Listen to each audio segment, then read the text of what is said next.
welcome to election night here at City Hall. I'm Ed DeVoe, and I'm sitting here with John Varengio. John. It's going to be an interesting night. There's quite a few people running for the councilor at large position, and every ward has a challenger. It's going to be a very interesting night, even though there's no mayoral race at this time.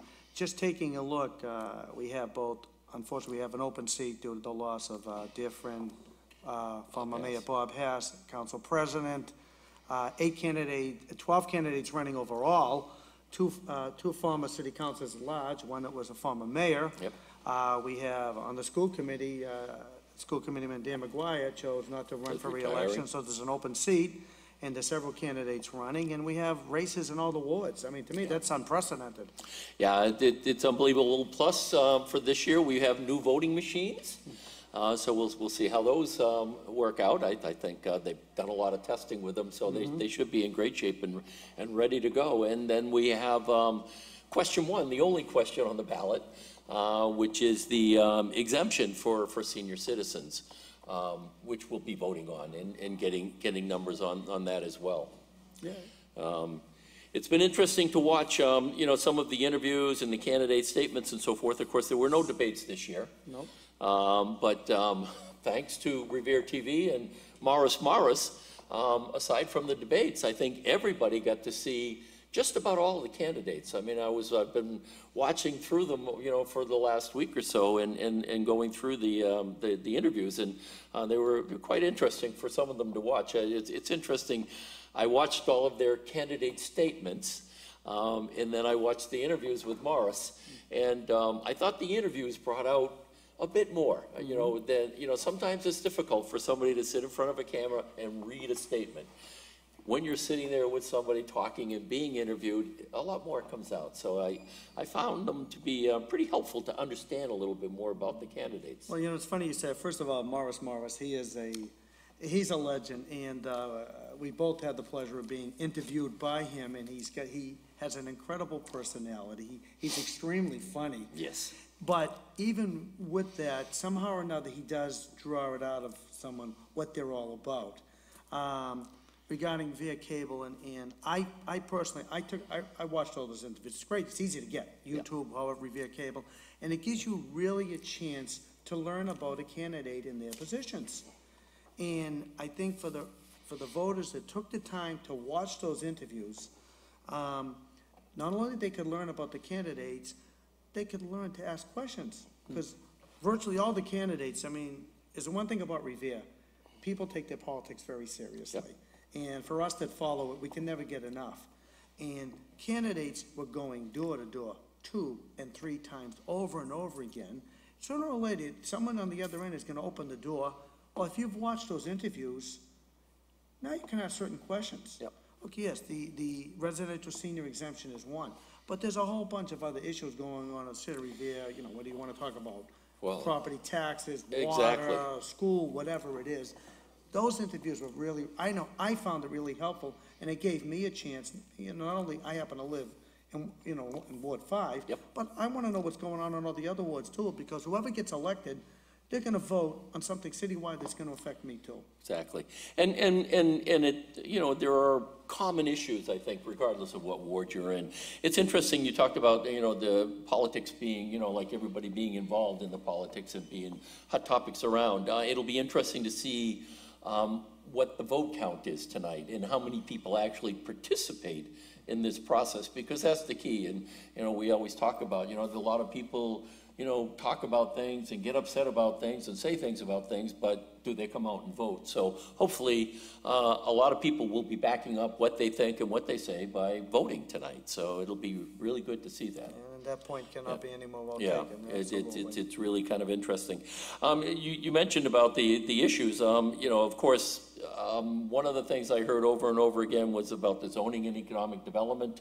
Of course, what's happening with Wonderland? Everybody wants to know what's going to happen with Suffolk Downs. Is HQ2 coming?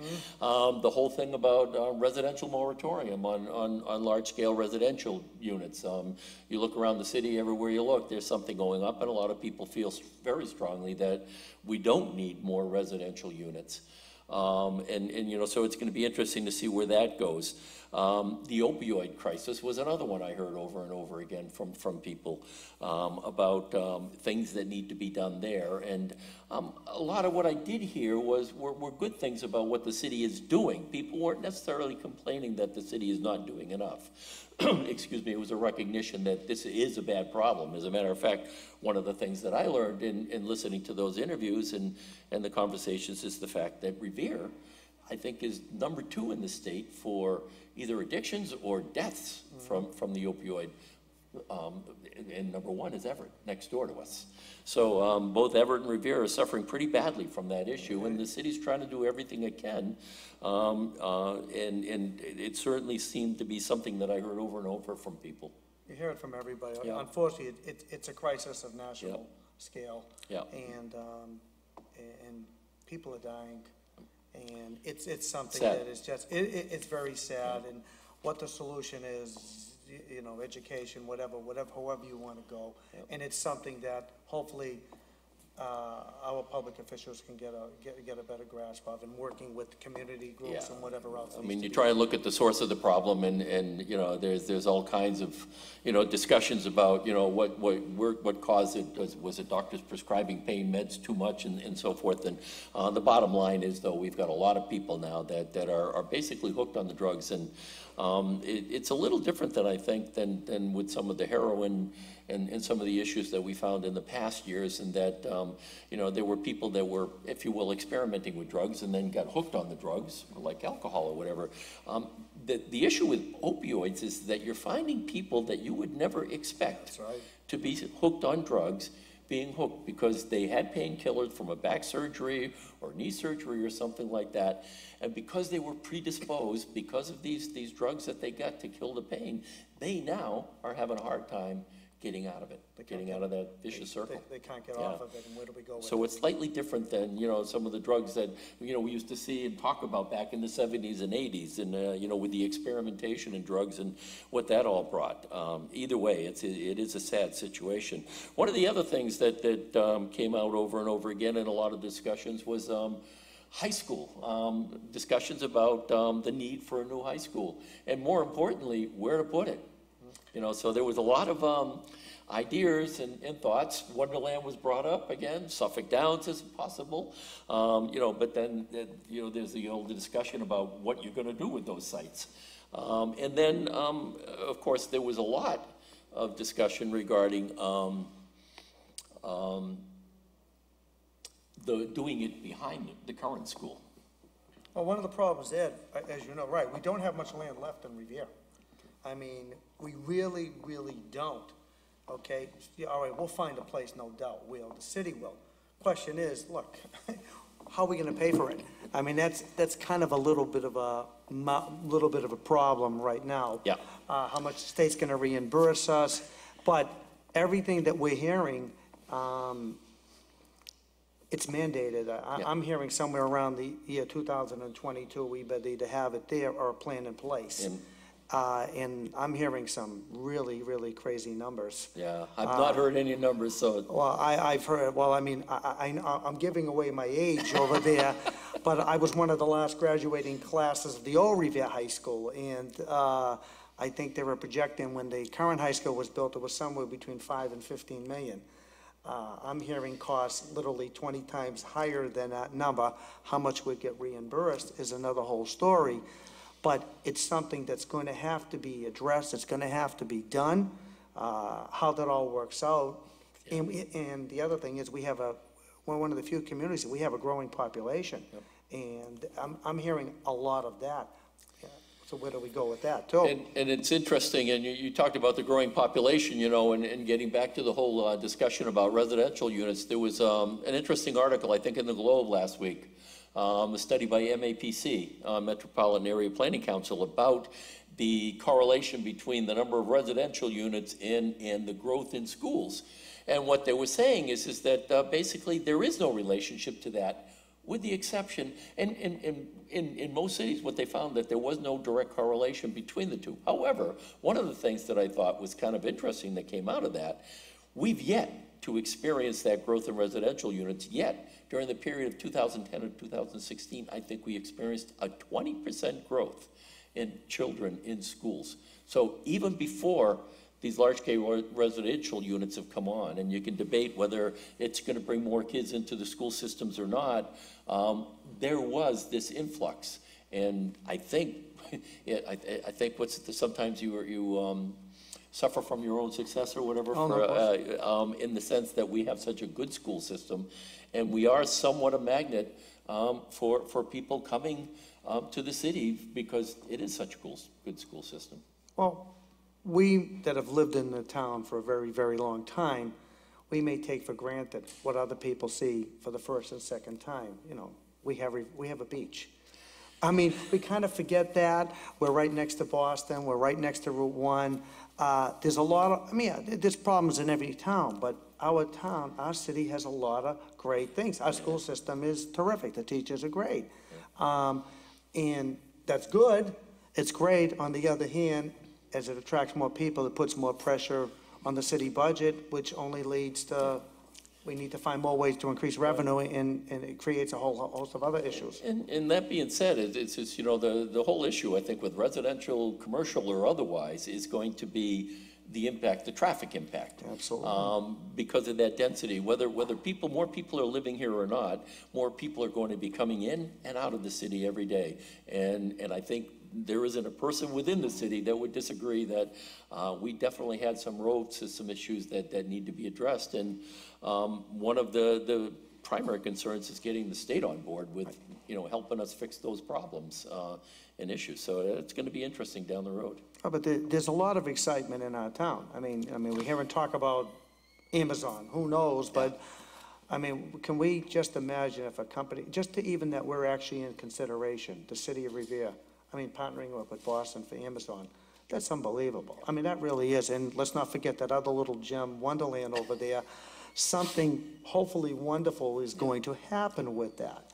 You know, and the beach still has a long way to be developed too. I mean, so there's a lot of changes. I want to live long enough to see a lot of those changes too. You and I both. You know what? It's funny because I remember when there was a whole discussion about the casinos, and my mother and my mother-in-law, my mother-in-law being in her 80s, my mother in her 90s, you know, saying, will we ever live to see the casino? Well, of course, they're not going to see the casino here, but they'll probably live long enough to see the Wynn one come online. But we all look at, and you think about Suffolk Downs, it's a 10 to 15 year development project. You know, so it won't start until probably 2019 at the earliest, because the racing will continue through 2018. So 10 to 15 years from there, that project will be developed. So I'd like to hope I'm going to be around to see part of that. We might be a little more decrepit, but at least one of us will. So. But you know, and the other part to what you were saying is that you know, about the city, and people recognize it. And you know, I always consider myself a transplant. I've been here since '65. I didn't go to school here. I didn't grow up here. But being here from '65, I think I'm becoming a citizen finally. But all of these years that I've been living here and living in Beachmont and seeing all the things that are going on around us, you say, this is a gem of a place. Why hasn't it been discovered yet? And finally, I think it's being discovered. And hopefully it will be discovered and managed in the proper way, you know, so that we all come through with this, enjoying the fruits of this beautiful place we live in. That's correct. Well, I mean, Ed, we both know people that have lived here for generations, and there's a reason why. Yep. Because they know what we found out, yep. that Revere is a wonderful place to live, to bring up a family, everything. It's got so much going for itself. Yeah, I think we take it for granted, right? And I hope the time that we have, that we'll do a better job, but when we leave, it'll be better for the next person. Our children and our children's children. You know, a few years ago, my wife and I thought about moving, and you go through that phase, and we looked at houses in Saugus, we looked at houses in Peabody and Lynnfield, and we kept driving around. We kept saying, something's missing. And every time we would come down Route 1 towards like the Northgate area, we'd look out and see that ocean and say, that's what's missing. And frankly, that's what's kept us here. And where we live in Beachmont, we just love the area. And that being said, it's interesting to see people starting to discover parts of the city. I mean, we've got people from Jamaica Plain who are moving into Beachmont and telling all their friends about it. You know, and that's something you never heard before, you know, so it's fantastic. We're still waiting on some results here, and hopefully we'll start to get some soon, and we'll get some people coming in for doing some interviews. Again, we mentioned that we've got the councilor at large race, and we've got the four incumbents, Jessica Giannino, Steve Morabito, George Rotundo, and Tony Zambuto. I always want to say Zambuto, but it's Zambuto. I still say Zambuto, sorry, Tony, so. You know, it's interesting, we had a chamber event a few months back, and I remember introducing Senator Joe, and I said Boncour, and I was immediately corrected, it's Boncory. Boncory. So I'll get my name straight at this point. And as you mentioned earlier, unfortunately, the fifth seat, and who would have been an incumbent, probably running again, was taken, Bob Hess. That's correct. Who was taken from us, unfortunately. Bob, and you've known Bob probably longer than I've known him, and have worked closer with him longer than I have, but every encounter I had with Bob was incredible. He was such a gentleman. I remember when he became mayor, and one of the things that really excited me about him becoming a mayor was, you know, and no disrespect to anybody who was before him, but he was one of the first mayors that I remember that took a business approach to running the mayor's office. And it was just, you know, so great to see. And when he became a city councilor after being a mayor, I mean, he just continued to improve upon his legacy and value and help to the city. Now, Bob, yes, I had the really honor and pleasure of knowing Bob, Juanita, and the entire Hess family. Bob never changed when he was mayor, when he wasn't mayor. He had that down-to-earth attitude. Yep. It never went to his head. He was certainly very open. If you walked into the mayor's office, hey, he was in the Rotary Club. He played softball while he was mayor. That's when he hurt his foot. I happened to throw the pitch when he hurt his foot. He never held it against me. He was just a wonderful, wonderful, wonderful man. And it was a terrible loss to his family, a terrible loss to all of us that knew him and loved him. He cared for the city very deeply.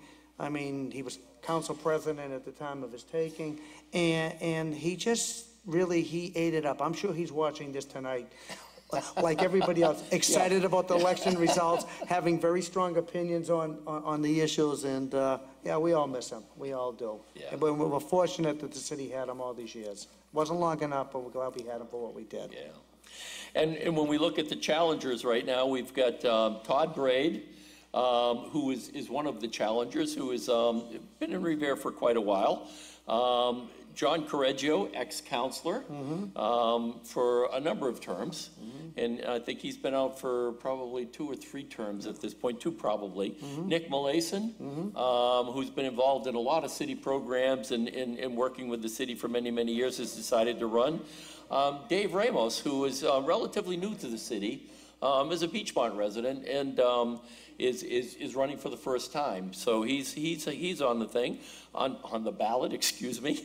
And then we have Dimple Rana, who is Revere on the Move, for the Revere city. Cares, been doing a lot with the city, and is running a very strong campaign, and she's got an unbelievable group of people, you know, working with her. And then, of course, we have ex-mayor Dan Rizzo, Wayne Rose, and then Michael Zakaria from Action. I think his business is, if I remember correctly. I think, looking over, are we going to? Yep. Okay. Well, we have our first current incumbent school committeeman, Michael Ferranti. Come on up. Michael, how are you? Michael, how you doing? Thank you, very good. Hey, do you have any results that you can share with us? I really don't. I just looked at it quickly. I mean, it's hard to say. I mean, there's a long way to go. There you go. Yeah, I really don't have any results that I can enlighten the public with, but they're starting to come in now, that's all I can tell you. Okay. Well, Michael, you have, in addition to knowing you and certainly calling you a very personal friend, you and your dad have been on the school committee. You've been on for, I believe, around 12 years, and your father was on for probably triple that. Tell us, how do you enjoy being on the school committee, and why did you want to run for reelection? Well, I wanted to run for election because I wanted to keep it in the family. You know, my dad did it for so many years. I really enjoy what I'm doing. I enjoy the colleagues. I've been in public service since I've been 16 with my dad, so just keep the name going, and I enjoy doing it. It has its ups and downs like everything else, but I really enjoy doing it. I enjoy the people, and our new superintendent, we're working with her, and hopefully we can just, keep getting things better for people. Well, obviously, the bigger challenge is the new, Ed and I were just talking about the new high school. Yep. We both are in the same position, so we know a little bit about money. Right. Where are we going to get the money for this? That's a problem, unfortunately. I mean, we're supposed to know probably by the end of the year what the state comes back with funding, and if we're on the list, and unfortunately, it's going to be an exorbitant amount of money. I really don't know. That's up for the mayor and the council, hopefully, to figure that out, and whatever we can do to assist them, we will. But, the schools now are going between $300 and $350 million. I don't understand how or why, but they are. And it's going to be a challenge. And finding a spot for it's even going to be a bigger challenge. Now, what's the time frame? Because I'm hearing we're supposed to have something by the year 2022 or something in place. That's only 4 or 5 years from now. Yeah, I mean, even if we got the money today, it will take 5 years to build. Between going through all the paperwork, finding the site, getting the contract with building itself. As long as you have something in place that you're moving forward, the state won't bother you. If you do nothing, then you have a problem. Okay. You could lose your accreditation potentially, which is obviously the worst case scenario. We really don't want that.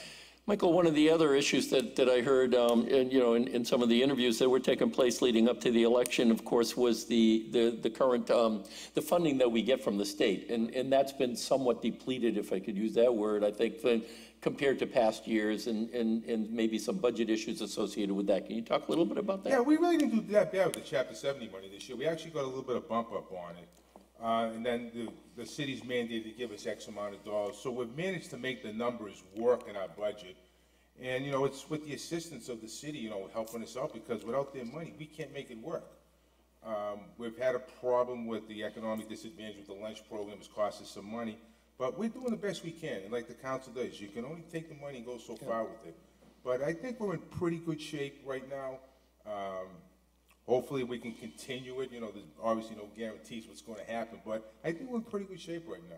What other challenges do you see, Michael, on the school committee and in the school department? The problem we have is the class sizes. They are absolutely out of control. If we can get lucky and get a high school built that we can maneuver a little bit, use the existing high school as our middle school, then we have a chance. But like I said, I think that's at least 5 years away, if anything at all. But the class size, and it's not fair to teachers, the administration, and the parents, but there's nothing we can do. Yeah. And you brought up the middle school, and because I heard the term centralized middle school from a couple of school committee people, and during those discussions. And so currently, correct me if I'm wrong, we've got Garfield as a middle school, we've got Romney Marsh as a middle school, Wayland, I think, is a middle school. Anthony. Pardon? Susan B. Anthony. Excuse me. Those are the three? Right. So the plan would be to consolidate those into one location? Yeah, try to put it in the high school if we can. Yep. And now we have 1,500 seats available to elementary. Okay. And then you can do potentially redistricting, so you can hopefully reduce the class sizes. But that's a long-term plan, provided we can make it all work. Yep. But that would be the ideal thing for us to do, because you could be building schools forever. And obviously the city's land poor. We have no land. Yep. And that's going to be a real issue going forward, try to build a high school. So basically, is there a master plan being worked on? Well, You kind of like frameworked it out just now. Right now, we really can't do anything with the plan until we find out if we get on the list and what we get for funding. And then everything will sort of fall into place. And when will that take place? I would say probably by the end of the year we should Okay. know. Okay, well, I that's mean, coming up. they said November. I always figure a month after that. But hopefully we'll know by the end of the year, and hopefully we get the money that we need. But I'm just astonished what the school is going to cost. I know, I've seen some of the articles again, reading through the Globe on a regular basis about some of the schools in the areas and seeing what they pay, and I'm going, holy smoke. I mean, the city of Lowell's like $340 million, and they're putting it on a football field. So you can just do the numbers. That's just unfortunately the way it's going to be. And I don't know. I mean, There'll be a lot of work done on it, but you need to go to A before you go to B, C, and D. Well, great. Thank you, Michael. All right, thank you. Appreciate it. Well, Michael, good luck tonight. Thank you. And good luck for you and your family. Thank you. Take care. Yes. Good Take luck. care. Michael Ferranti, Revere School Committee. Well, that was good. I mean, because some of the things you hear, during the conversations, and it's nice to hear from the horse's mouth, so to speak. Well, exactly. And I'm sure we'll hear from others as we go on Exactly. tonight. Well, like I said, Michael's been on the school committee 12 years. His father was on somewhere over probably 25 to 30 years. Michael has a business in Revere, right on Broadway. Is very active. I happen to know Michael for many, many, many years, and so if he's telling us this is what's going on, I think we got a good overview, Eddie. I thought it was a great overview, actually. And talking about the school committee race, again, there's 6 seats available there. We've got Michael Ferranti, of course, who's an incumbent that is running for re-election. Susan Gravelisi, I think this is her second term. Susan's been on, I think, since 2000, either 11 Yeah. or 13. I Yeah. can check my notes. We'll find but out she's been when on she for a comes while. later on tonight. And then Stacy Rizzo, who's been on there for 8 years, I know. Fred Sinella, who's been there for a while. Yeah.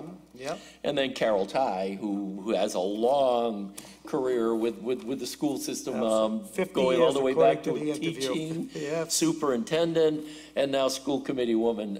You talk about a legacy. I mean, that's quite a legacy that she's I brought. still have a hard time calling her Carol. She's Miss Ty, but Miss she Ty, tells me I have to know. call her Carol. And my wife always talks about having her as an English teacher, I think, Oh, I in can- school, and loved her classes, actually. Absolutely. Yes. Carol's such a great person, and she's a member of the Beachmont Improvement Committee, and I see her quite often in a lot of the things that we do. Ed, you talk about the school committee, and you look at that, it's a very interesting race. I mean, you have 5 incumbents running for re-election. All of them have won multiple times. So, I mean, they're both all strong candidates. Now you have 4 other candidates, all having name recognition. Glenn Lacidra has been on the Republican Committee, has certainly been around the city. Former city Ward 4 Councilor Steve Reardon. Steve Reardon. Attorney Steve Reardon, who's been very active. He was president of the Chamber of Commerce when I was there. He's in the Knights of Columbus. Reardon name is very, very well known. You have Al Tremonello. Al, certainly, he's run for office before. He's been with the Journal. He's been with the Advocate, Veterans Committee, Revere League of Special Needs. Certainly a well-known name. And then you have Jerry Visconti, who ran before, came very close 2 years ago, ran a very, very, very spirited campaign, had a lot of visibility, a lot of signs. So I'm sure there's a lot of excitement going on in all those camps. Okay, what's that, Ward 3, Precinct 2 coming up? We're going to be getting some First results in here results? fairly soon, yes. And I think that's a race that everybody's been following. Current Ward 3 Council Arthur F. Guanasso, who's been on for a very long time, Revere City Council, I believe over 30 years. And opposing him is Anthony Cogliando, who ran a very, very hard campaign. And I'm sure it's a race that's been very closely watched. And we're going to get results very soon. Should be coming up. And as we wait for those results, we could talk a little bit about the question 1, which is I called it the senior citizen tax abatement. I think it's your tax exemption, and I'm not sure if there's a specific distinction between abatement or exemption. Bottom line is it's Well, as an relief. assessor, there is, but we'll There you go. leave it at that. We're not going to, I no assessor hat tonight, so that's fine. But either way, the bottom line of that whole ballot issue is to provide some relief to qualified senior citizens. It just because you're a senior citizen doesn't mean you will qualify for that exemption, and I think that's a key.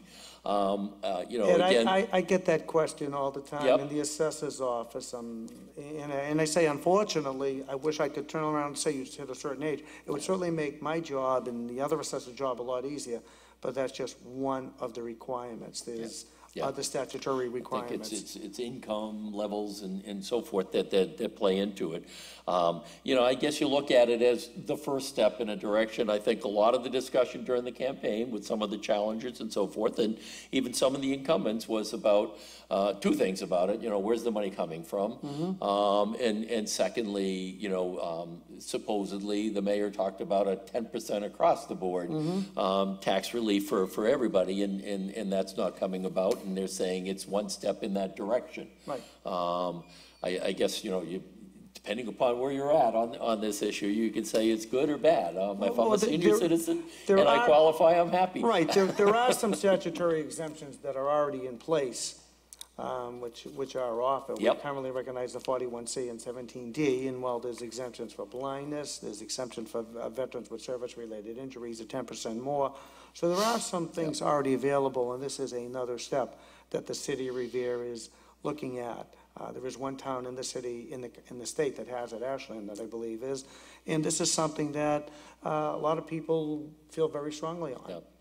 And I think that given the growth that's going to occur, you know, my opinion, I guess, in a sense, the growth that will occur in this and the rise in property values, it's going to be, and I think part of the reason for even implementing this or suggesting it is to help provide some release to seniors who are going to get pressure relating to increased property taxes as a result of increased property values. You know, so trying to help out Yes. in that area. That's correct. So we'll see what everybody else thinks about that tonight, where that goes.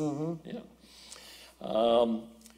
So we've talked about the counselor at large. We talked about the school committee. Looking at the ward races, in all 6 wards, as we said earlier, there are challengers. So I don't know, I don't remember all, and I've been following Revere politics. I was thinking the same thing, and I was going to ask you that question tonight. All 6 wards, there are challenges. I Yep. mean, I think some have been a little more competitive than some of the others, Yep.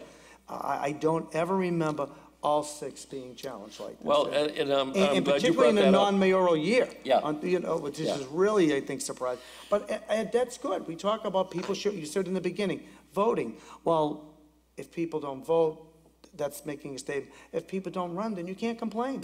Exactly. And granted, it's an incredible sacrifice to run for public office. It really is. I mean, it's not like, okay, you know, for councilors or school committee people, they're here once a month, twice a month, and that's it. No. The phone never stops, and No. particularly we live in, you know, cell phones, this day and age. People don't get call away from it. anytime, email, whatever else. You don't get away from Absolutely. it, exactly. And you're right, and that was exactly my thought when I saw that. It's really kind of encouraging to see, number one, the fact that there are challengers every bit of the way, and not to say that the people that are in their positions are doing bad in their positions. It's just that there are other people that think they have a better idea, You know what? or they can. It's Go ahead. funny you said that, Ed, because I have to say, for the most part, and we've watched some pretty bloody elections along the, I mean, if you're on the outside, it's very Yeah. entertaining.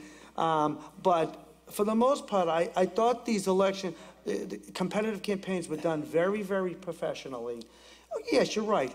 It wasn't like I'm running against you. No, I'm running for that office because I think I can do better, or I have something different to offer. And I think that's what it should be all about. And rather I than think this there was one partisan- candidate, I think it was Ward 3, and who's the challenger there was Cogliandro, I think, who actually said, I'm not running against anybody, I'm That's- running for something. that's correct. And He did it's say a that very in his important interview. thing to recognize the fact that, you're right, they were spirited campaigns, but they were clean campaigns. and there was- Professionally done. Yes, very well Exactly. done. People had their positions, you know, and different people may have disagreed on positions, but, you know, for the most part, like as you said, it was very, very clean run campaigins. Another candidate just walked in. Ward 2 Counselor Ira Novoselsky, who's just come in. Come on up here, Ira. Come on down. How you doing? How are you, my friend? Nice to see you. How you Good to see doing? you too. Welcome. Oh, Welcome. My pleasure. Ira, do you have any results You you have can any share with news for us? us? Because- I have results for you. Wow, look at this. Read it and weep. No. Read it in week, okay, and this is final tally? Well, it's right out of the polls. It's Right not out of from the polls, and downstairs. this is directly from Council Novoselsky. It looks like there were 589 votes cast, and it looks like Council Novoselsky has been reelected with 404 votes. His challenger, Mr. Mancuso has got 133 votes, and there were 51 blanks. Congratulations. Thank you very much. I appreciate Yes, it. Thank you, guys. once again. Yeah, thanks. Why don't you Well- tell us about the campaign and what's going on? Well, as far as I was concerned, I had an opponent, and I was out there, seeing the folks, and knocking on doors, and having a lot of visibility, which I have during the whole 2 years anyway, so it's not that I just come out there in election time. Yep. Ira, you've been on the council since around 2001 or so, this Exactly. time around, Yeah. okay? Obviously, you must still have the fire in you to want to keep going. What's the biggest challenge? I love it. I love it. The biggest challenge is trying to bring the ward up to par. It's probably the oldest, if not one of the oldest wards in the city, I'd say next to Beachmont. Yep. And we do our best to try and bring things up to the standards that people expect. Well, and as the ward counselor, you are just doing an incredible job. I always talk about when we didn't have a ward counselor in Ward 1, Ira was our go-to person. So he served Ward 1 and Ward 2 for a while. Well, and that's because I wanted to, because, you deserve some representation. I was dear friends with Richie Penter and Jimmy Camillan. Yep. And I still felt connected to you guys. Yep. And just to go back to something we were talking about earlier about the city of Revere finally being discovered, and like we were talking about, like for many, many years, both of us felt that we've got a gem of a city. When is it going to be discovered? I always talk about Ward 2, and particularly the Shirley Ave. When I look at Shirley Ave and the gateway to the beach, I always think about sure, Martha's Vineyard. It'll come to me. That island out in the water that's surrounded by a lot of water, Martha's Vineyard.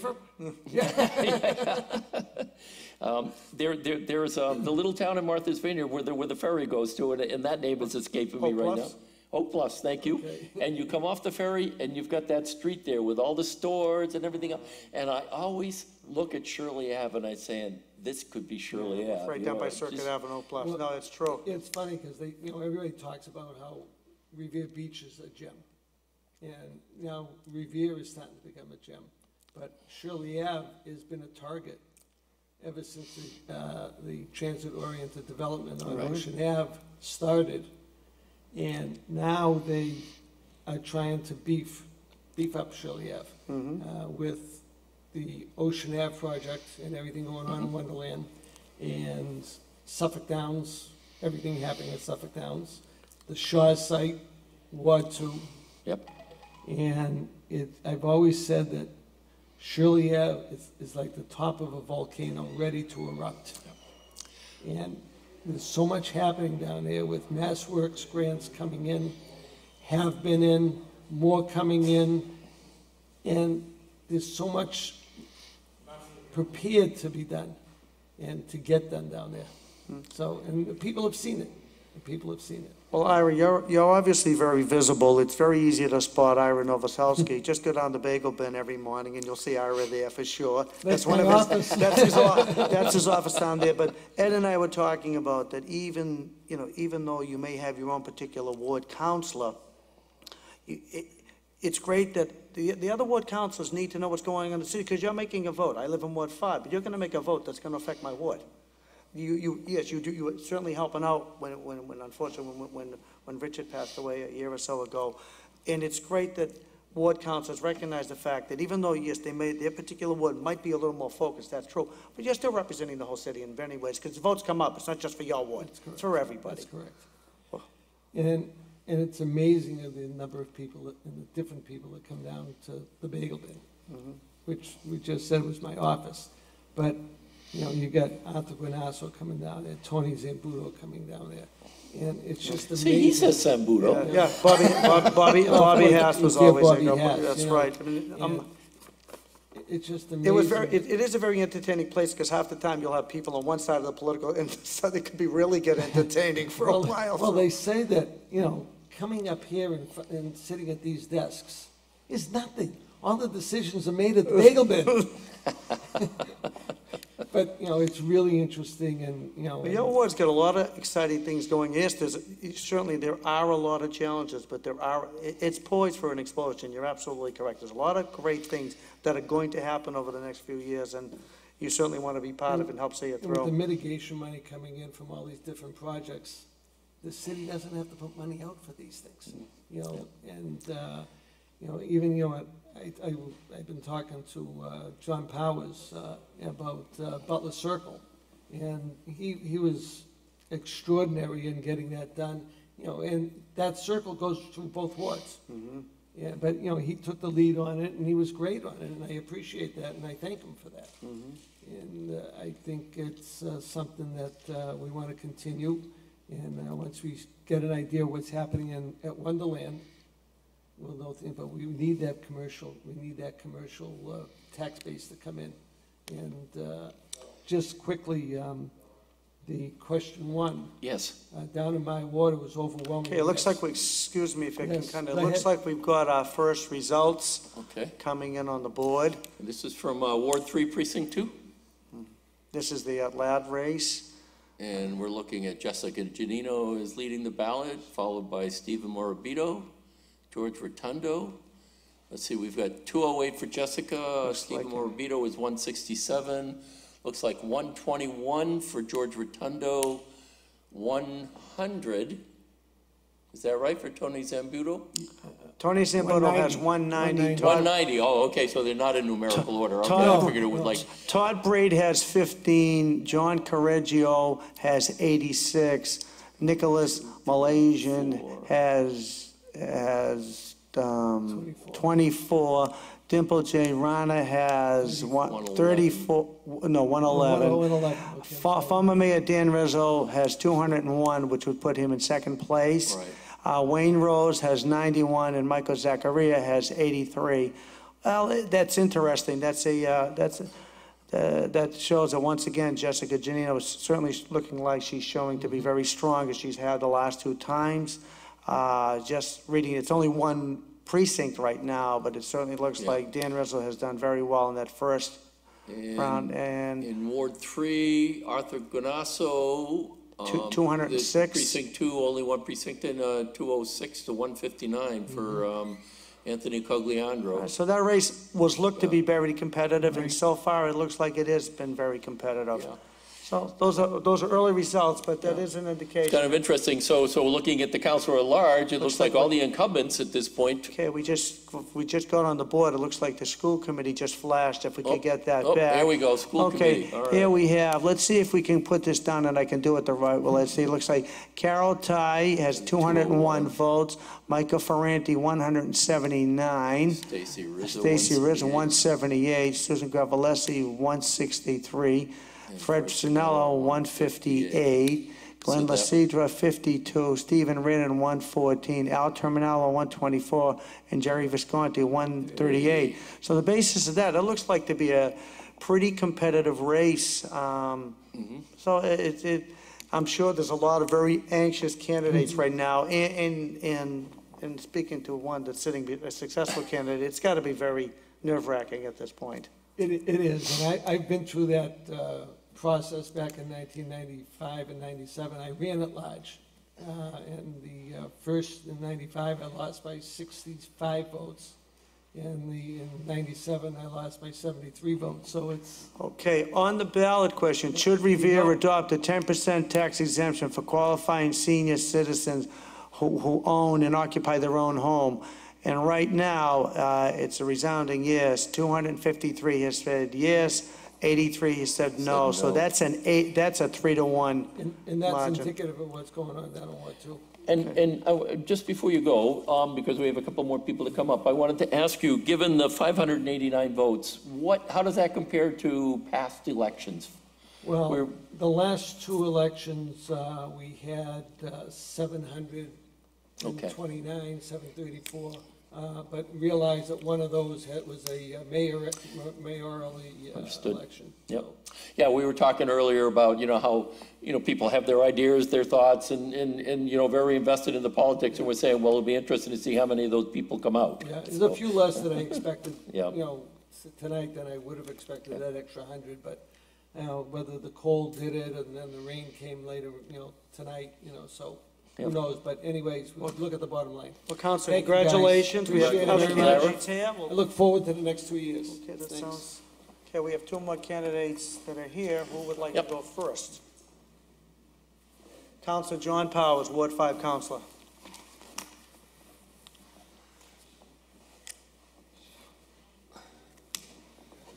Counselor Powers, yep. Gentlemen, Welcome. good evening. Good evening. So we can Counselor, look- we don't have any yeah. results from Ward 5. Perhaps you have something We've you been can looking share to the with guests us? to update us, so. I do. As a matter of fact, my opponent just congratulated me downstairs at City Hall. I have one precinct that's missing, and it's my home precinct, and I, in the past, have always carried that precinct. And tonight I carried all of the other 4 precincts too. And I think the margin is probably in the area of 200. And I'm very happy with that, of course. This has been a very difficult campaign, I think, for everyone. Everyone worked hard. We went out and did what we thought we had to do. Sorry to say, there's been a lot of deception and division in the city because of politics. I had always thought that train had left the station a long time ago, but apparently it hasn't. I saw an email on Facebook, and the only reason I mention this, because I think the public should be aware of what they see on Facebook and the comments that are made by certain people, and judge for yourself. A former mayor and a very dear friend of myself and Councilor Novoselsky's and most of the council and the people in this city, former Mayor Bob Hass. The other one was Christy Giannino, very well-respected family. And then myself and, of course, a fellow that ran a business, Bob Picardi, in the city for many years. Mm-hmm. And the comments that were made was, drain the swamp, 2 down, 2 to go. And to me, that's not something that should be in politics. It's disrespectful. Myself, I can handle it, but the people that are decedents, that's something that their family shouldn't have to deal with. And it's just a very, very sad thing. I think the city, in my opinion, is moving ahead. We saw a Wonderland Park, a blighted area, sit there for 6, 7 years in hopes that the casino would be here and perhaps they'd use that for satellite business, but that didn't happen. And it's now as a result of former mayor and councilor Bob Hass, who co-sponsored a motion with me to tear that property down because it sends a bad message to people that drive through our city on a daily basis. And when they look at something like that, and guess what? Wonderland is coming down. We rezoned, and then Councilor Novoselsky was part of that also, who was just here. We rezoned the Necco property, 50 acres. And it's rezoned for high-tech and robotics and that type of manufacturing. And one of the things that I was very clear about, and where my colleagues were supporting me in this also, was no residential on that property. We don't need it. So it's going to be strictly all commercial, the way it was intended to be. The other thing, Wonderland, as I said before, that's coming down. There's 35 acres. So you have a combination just on those 2 sites of 85 acres that is property that's going to be commercial and be developed properly. We also have we've had an awful problem with parking on Route 1A over the years that impacts the Oak Island and the Point of Pines residents and really, in a general way, all residents of the city. And one of the things that I'd like to see happen, I know there was an earmark on the transportation bond bill a couple of years ago, and that was to put a commuter line in back of Wonderland so that people could, from the North Shore, Salem, Swampscott, Beverly, further north, could take the commuter train to Wonderland, cross over, a well-enclosed, well-lit walkway, and go right to the airport and take traffic. John, can I, you and I have talked many Yes, times we have. about that. I know you wanted it for years, I wanted the same thing, I assume like a people mover, like over at Station Landing. Exactly. Over in Medford. Do you think at this time with Wonderland coming down, do you think the odds are really increasing now? I think they are, and I'll tell you, there's one very significant reason for that, and that's we have a governor who lives down in Swampscott, and I'm sure travels that route every day to get to his office in the State House in Boston, and he sees the traffic and the impact it's having on the neighborhoods down there. And all that takes is the governor to say, hey, I want to fund that line item, and let's move ahead. And I think you're going to see it happen. Well, John, being a Ward 5 resident and my ward councilor, too, flooding, Revere Street, Salt Marsh, and I think that East County Ditch, and obviously the other big thing is the fire station. We've done a tremendous amount of work on flooding, particularly in the Oak Island, Lower Revere Street area, and also the Point of Pines, where former Mayor Ambrosino was gracious enough to me and the residents down there to fund the rebuilding of that pump station on John Avenue. Things haven't improved. And it hasn't, to my knowledge, been broken down once since. How about the fire station? What do you think? Fire station. I know you've been screaming for that for I'd like years. to just go back to flooding if I can for a minute. In Oak Island, Arcadia Street, Argyle Street, York, and those streets down there, we've spent over $900,000 on tripling the capacity of the catch basins and the storm drains down there.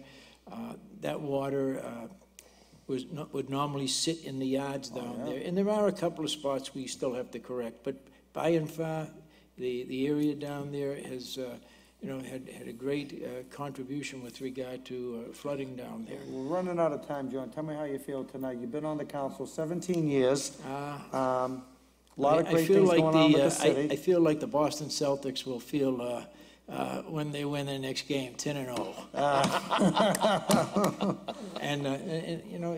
Is that why you have green on tonight, John? Well, yeah, no, that's my Irish. Okay. But, I look forward to working in a positive manner for the residents of this city. Every vote that I do take will be a conscientious vote and something that I think works for the city of Revere and works for not only now, but for generations to come in the city of Revere, and that's the important thing. Well, John, congratulations to you on your Thank you. re-election. Congratulations. Thank you. And good luck for the next 2 certainly years. appreciate it. Thank you, Councilor. John Powers, newly re-elected Ward 5 Councilor. Okay. Next up, we have Cheryl Wittridge, who is the challenger for the Ward 1 council seat. We've not gotten any results in from Ward 1 yet, so we don't know what's happening there. Cheryl, do you have anything you can tell us? I haven't. I decided not to even look. I'm a newbie. You want to be surprised. I do. I certainly do. And congratulate whoever. Now, this is not your first run. This is what, your second or third time, I think, right? Yes. She ran the mayor. You ran for mayor a couple of years At ago. large. Right. Yeah, And then she she did. ran, at large. A special election for 2010. Right. 2010. Well, Cheryl, whether you win or you lose, obviously you've been a lifelong resident of Revere. Yes. I'm a little older than you, but you graduated from Revere High School. God bless your 4 children. Yes. One is plenty for us, so God bless you. Certainly. You ran on a campaign for positive change. You were concerned about Suffolk Downs. Obviously, you're from Beachmont. You have to be concerned about Suffolk Downs because if something wonderful comes in Suffolk Downs, it's going to spill over to Beachmont. What's your thoughts on that? Well, it's an advantage and a disadvantage. I think the land we have is exceptional in the area. My ward actually has so much land. Economic development, I certainly understand. At the same time, I'd like us to take a deeper look at such. That was my message I was trying to get through back in 2010 for change and a good change. I know that it's like an old shoe, you're comfortable, but sometimes it gets worn and we just need that fresh shoe. What were you So, talking about zoning? You mentioned something in your campaign about zoning. What would you like to see? Again, the development, I'd like to focus, again, this is right now, I'm speaking of, as again, I've had other elections, but this is for Ward 1. So I myself, I'm an additional candidate, and I think the council now has done a great job for a position, which she could do, but I just want to be the voice too, that hey, give me a chance to, like I say, look at the zoning and deeper, and can we just maybe hold off on through the council and Ward 1 for the neighbors, more of a community. That's my mission. That was my goal this time. I did have a sign. I don't know if anyone had seen that sign out, the banner. So it was service and working for the people. And bringing back the community in the ward. And I would like to ultimately see the other ward councilors propose this more. So the zoning was, as far as overdevelopment, the buildings, like we recently have the HYM development. That was another thing that I was concerned that and again, the residents, hard workers, and I thought that it would be good and best interest of everyone. I think education, I know I might be going here and there with this, but it's overall my mission to be here in my time. So the thing is, what I wanted to come across is to say that we have residents that lifelong are having families or not having families that work and are educated right here in Revere, and not just say during these elections or in a private time that that's what we're doing, we're keeping our residents, because again, as I say, HYM coming in, large developments with this great land, and even Suffolk Downs, Wonderland, at that time, people saw it fit, there was a racetrack, for dogs, and then we had Suffolk for horses. Right. And so there was a different time then, but this is now, generations have changed, and I think even agriculture, we have Belle Isle, which is great. I think reconstructing the ocean area, keep on board with it. We have environmental, I think there's a lot of goals, and we need to just sit back and breathe again and look at what we have already instituted. Again, I didn't have any campaigns because I said to myself, geez, I want people to get to know that that's not what I'm not looking for funds just yet. I need to know what we need, where we need it, and what we can do about it. You were looking about issues, is what you were doing, that's saying, sure. One thing that we kind of forget on Ward 1, it's not just Beachmont. Ward 1, Ward 1. Often think about that, but Ward 1 goes all around on the Broadway, Vinyl Street, that whole part of the Immaculate Conception area, and it's a very big ward. It touches from end to end, really. There's homes, I've been out to the precinct 2 and 3. I've been in, and I asked, they said they were comfortable.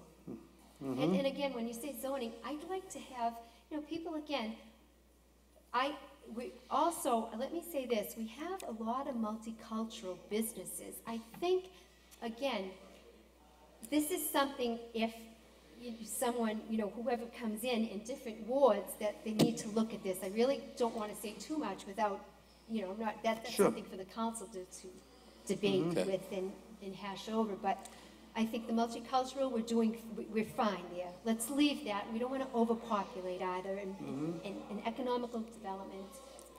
So, in family and residents, like I say, and I wish everyone the best. Okay, well, we've got some other people coming in, and we've got some results coming up, so. Congratulations, and Yes. Okay, good thank luck. you, gentlemen. Keep caring for the community. Yes, thank you. Okay, Thank you. thank you. Okay, well, we we are have, starting to get some totals in, and we do have another candidate come in, or are we gonna go to total? All right, we have totals in. All right. This is the at-large race, and this is how many, was this like 6? 6 of 21, is that right? 6 of 21, I and believe. I'm gonna see if I can do this. Let's see. It looks like right now with 6 out of 21 Well, precincts in, it looks Dan like Rizzo that is Dan the lead Rizzo is vote on getter top right with now. 1,482 votes. Followed in second place right now is Jessica Janina with 1,378 votes. And it looks like in third place, it looks like Steve Morabito with my favorite number, 1040. It looks like in Fourth place I think it's is 976, Tony Zambuto. Yeah, and George Rotundo is in fifth place 969. with 969 votes. So right now, if that trend holds, and we'll get to the other candidates, it looks like the four incumbents are running strong, and former Mayor Dan Rizzo looks like he's running very, very strong. Yep. Going down the list further, Michael Zachariah has 479 votes, Wayne Rose has 426, Dimple J. Rana has 473, David Jose Ramos, 167, Nicholas Malaysian, 173, and Todd Braid, 134 votes. So it is six. That's about almost a third of the votes counted, and that's kind of pointing, that seems to me whether a trend is starting to develop, but it certainly is, it's very interesting. Looking at the Ward 3, we have Arthur Ganasso is ahead by 400, well, he's 426 to 329, about 100 votes ahead of Anthony Cogliandro. I don't know how many precincts, whether that's the full. That's Just two out of of them. three.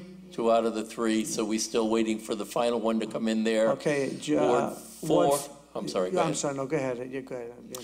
Ward 4 is Patrick Keith has 241 votes versus Philip Russo, 163. Looks like 153 to me, but I'm not sure, so. Oh, 153, okay. Take the glasses off, you'll do much better, so. Oh, yeah, now it is, yeah. It's all a blur. In Ward 5, it says John Powers leading Eric Lampedecchio by only one vote, but John is already pretty well assured that he has won re-election. In Ward 6, it shows Charlie Patch with 881 votes and Arthur DiMatteo with 256. So kind of, it's starting to look a little bit like the incumbents are doing very strong. Yeah. We do have another candidate here, Ward 3 Councilor Arthur Ganasso, and we're going to call him up here right now.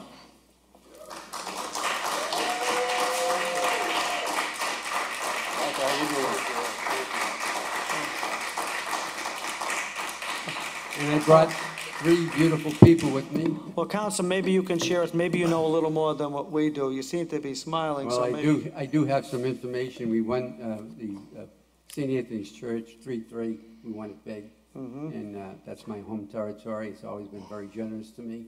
And again, I just bring forward the message that the people of Ward 3 respect and watch TV. They view you. They weigh out what you've been doing in a positive vein for the community. And it seems like our positives always outweigh our negatives. And certainly, I can't thank enough. First of all, John, I just want to thank some of the group that's out here tonight.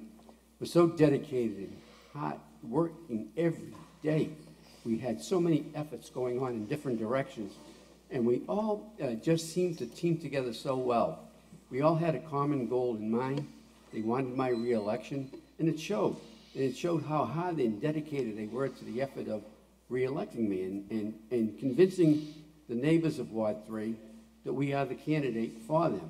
And so our message was very clear right from the beginning, as we always have been. We run a very hard, clean-cut campaign. We leave no stones unturned. We don't look back and say, well, we should have, we would have, we could have. We do it, and we believe in the Bill Belichick's motto, and we work hard, and we just dedicated ourselves to get me re-election, and I can't thank the individuals out here. I already told them at a little gathering we had before I came here how much I appreciated them and what they've done on my behalf. I just can't ever thank them enough, and debt of gratitude. And it would be so unfair to mention any individual. Obviously, my family. I mean, they worked. I couldn't tell you. And sometimes it gets you a little bit when you see your family members, your son, your daughters, their children, working so hard on your behalf, your wife. And there's a lot of other things in life they could be doing, but yet they said, no, Dad, we want to help you. And so I just can't thank them enough for the great job they did. Well,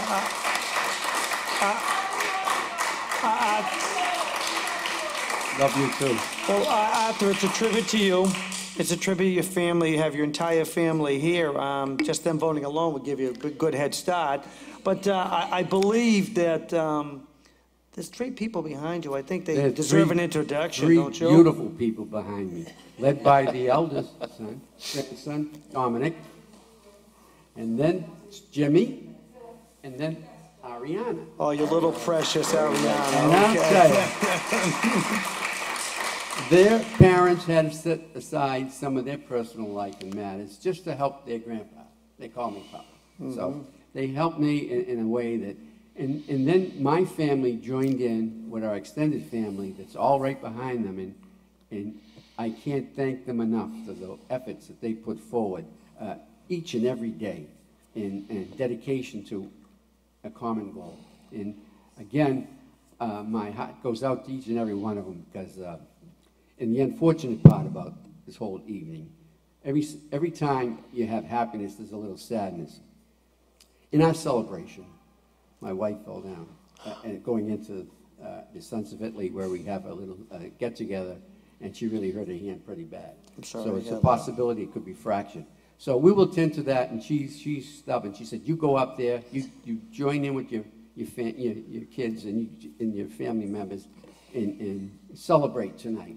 And tomorrow we'll visit the doctor." Well, that's, if I know anything about Linda, Linda's very Yeah, strong, right. sure She is recovered. strong, but I just feel so bad because she wanted this victory so much, and she put forth all her friends to join in with me. I just can't tell you. There's so many people that had a part in this, and today it looked like an organized machine. But yet we just met a few times to organize little things, but they all fell in place, and with that came victory because everybody was so willing to accept other people's ideas. Now, Arthur, you've been on the council, with the exception of 2 years, for over 30 years, if 30 I'm not years. I'll be mistaken. completing 30 years in December. What's the biggest challenge? Is it the Pace Center? Is it Adam Court, at the Crime Watch, Friendly God? What, for the next 2 years, what do you see in the Ward 3 area? And again, as we've often talked about, even though you represent Ward 3, you do represent the entire city. I always take the big picture and play, Absolutely. always. But in particularly in your ward, what's the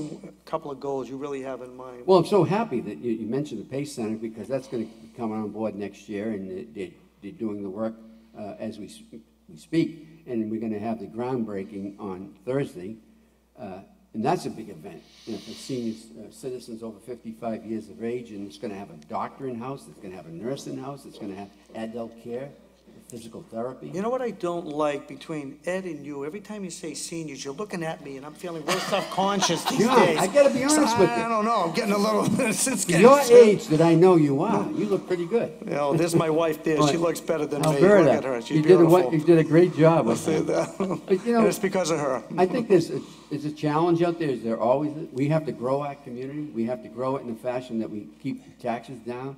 So how do you do that? You introduce hotels, that type of business, robotics that may go at the Yeah, old Necco site. New hotel on Squire Road, that's Hotel coming in, in Squire. 5-story hotel, that's gonna be I mean, great. La Quinta, by the way, is a nice hotel based on the fact that I worked at Mass General for 41 years, and La Quinta has a hotel in Somerville. A lot of the families that are patients, they stay there while their family's being worked on at Mass General because they simply can't afford the rates that they're paying in Boston. So it's a very useful thing to have hotels in the area. Oh, absolutely, And there's all kinds of again, revenue it's a for it. win-win-win. It's win-win, We get 100%. all kinds of revenue. Room no, tax, the no whole bit. tax, Beautiful. no children In the school system. be educated. Very limited public safety services, and so everything going forward with a hotel. And I heard a few people during the campaign say, why a hotel? Because it's the best thing for our city. Oh, it's And that's we a know all the win-win. facts, and we have to show that to our residents, why it's so positive. If there's any doubt, let's remove it. Let's tell them why it's so positive.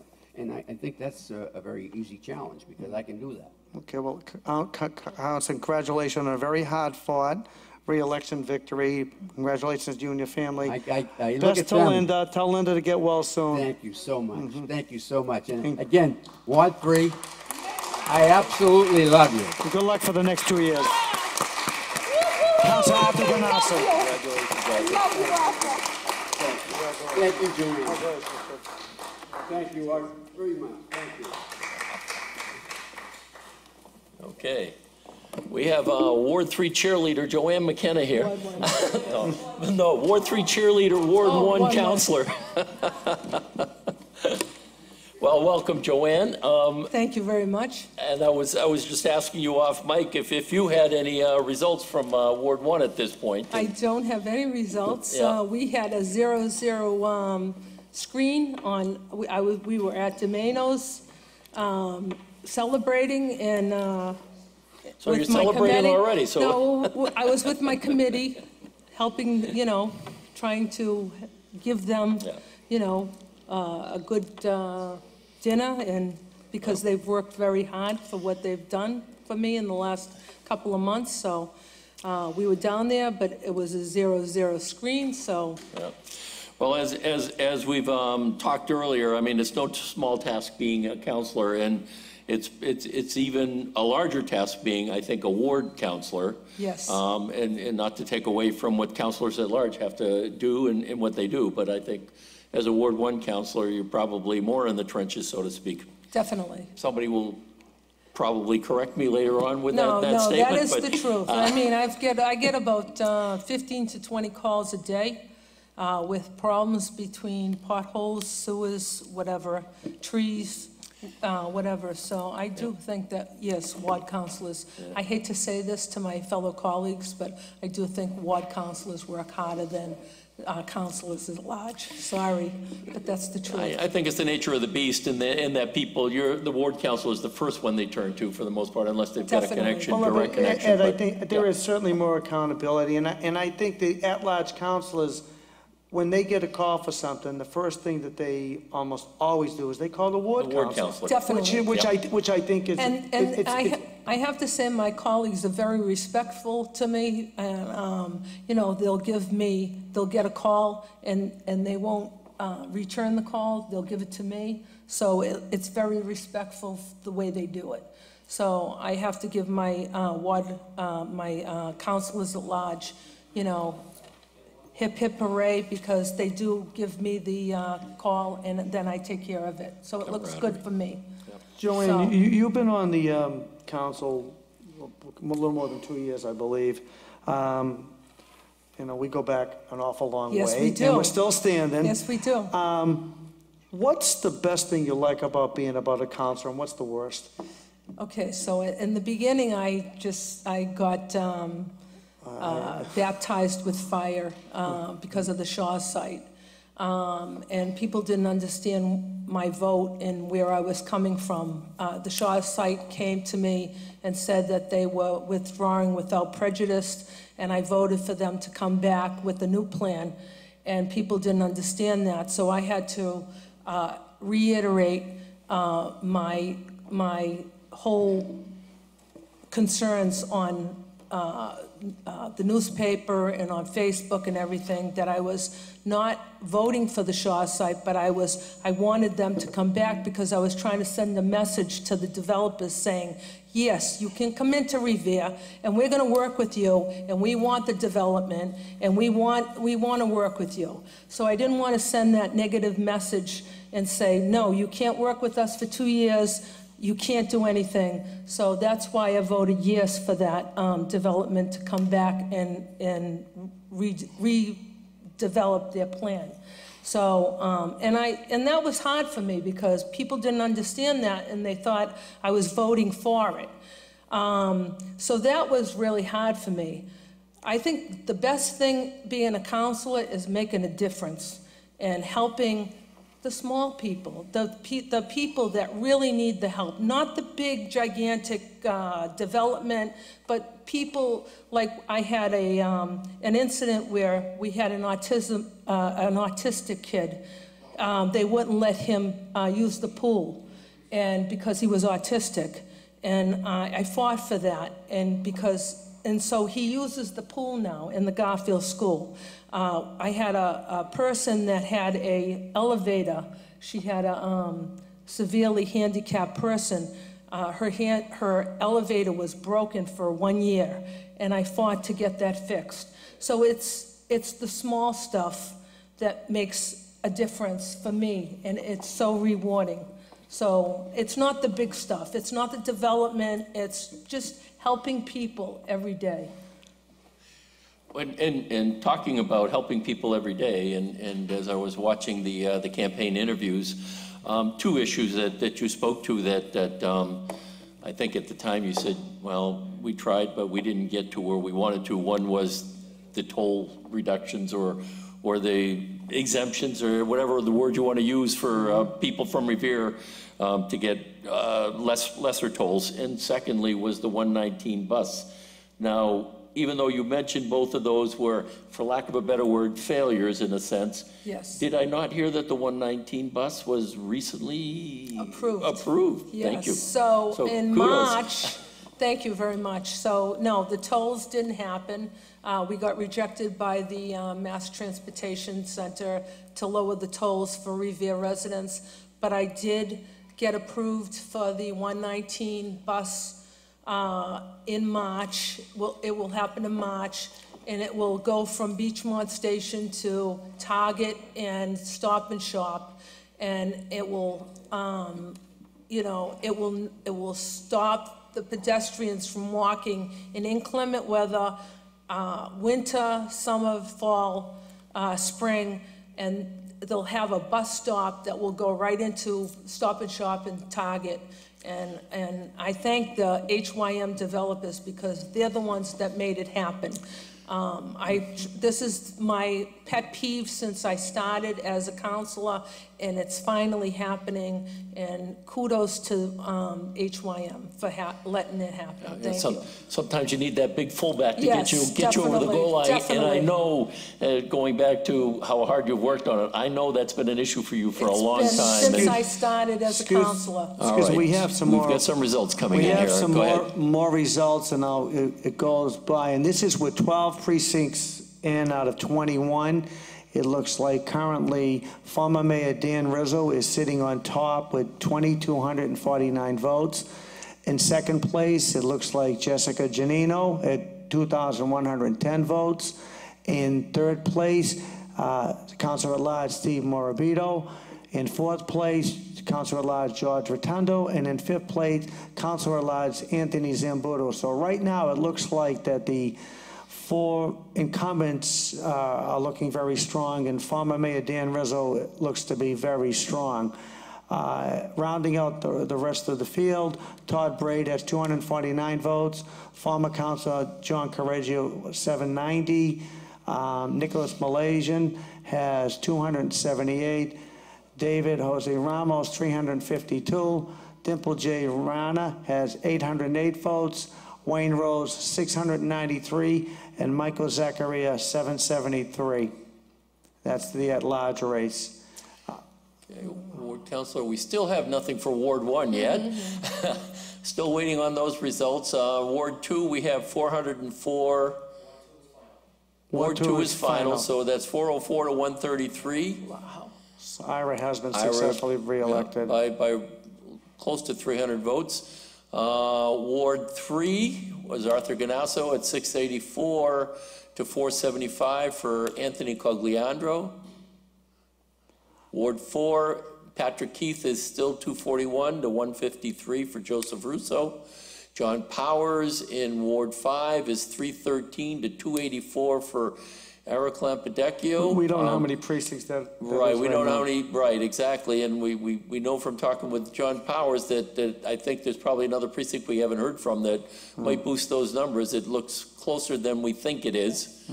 And then in Ward 6, we have Charlie Patch is 881 to Arthur DiMatteo 256. So it does look like the incumbents are looking very strong, at least in those races.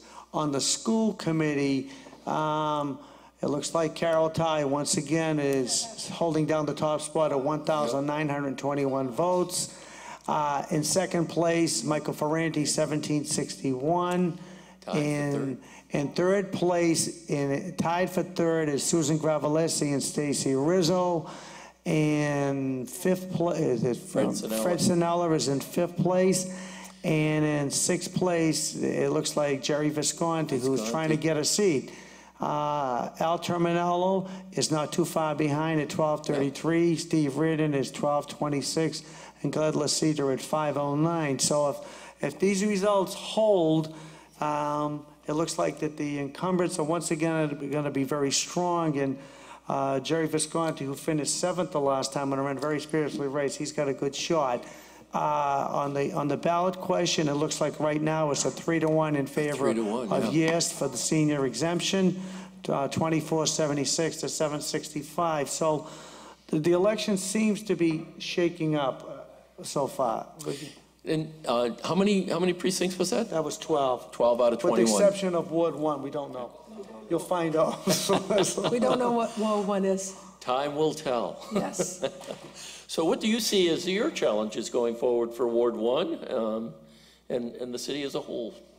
I think the biggest thing for Ward 1 is Suffolk Downs. And I really do. I think we need to fix, if Suffolk Downs comes in, it's gonna bring tons of traffic, tons of pedestrian traffic. I really think that we need to address that. We need to fix that. And I hope and pray that HYM will do the right thing and we'll get it done. But that's my biggest, I think that's my biggest challenge right now is Suffolk Downs coming in, whether it's Amazon or it's, you know, a replica of Assembly Row. It's going to bring a lot of traffic, it's going to be a lot of people, and I just think we need to do the right thing, and we need to have community groups, and we have to have, you know, we have to have insight, and we have to have ideas, and people have to, give their opinions, and we have to go from there, Well, just Joanne- like the casino. Joanne, no matter what happens, you're right, it's going to be a major impact. It is a major- Hopefully, surely positive, but there's nothing that's perfect, and you're right. Right. If, it may be great for the city, whether it's Right. Amazon or whatever Right. it happens to be. At the same time, trying to get through Beachmont is difficult, to Beachmont and back now. So those are challenges, but hopefully, the city always seems to find a way. You seem to enjoy what you're doing. Yes, I really have come to love the position that I'm in. It took a little bit of time. I really did Yeah, not like it in the I do beginning. remember a few private conversations a couple of years back, but so. I think I'm making a difference. I'm working hard. I think the people, they know that I'm working hard for them. I wear my heart on my sleeve. I answer everybody's calls, and they call me. I answer them back, whether it's right away or a day after. And I am trying to make a difference in Revere, and I am trying to please, everybody in Revere. So whether if they're my constituents or they're, the whole city, I am trying to do the best job that I can do.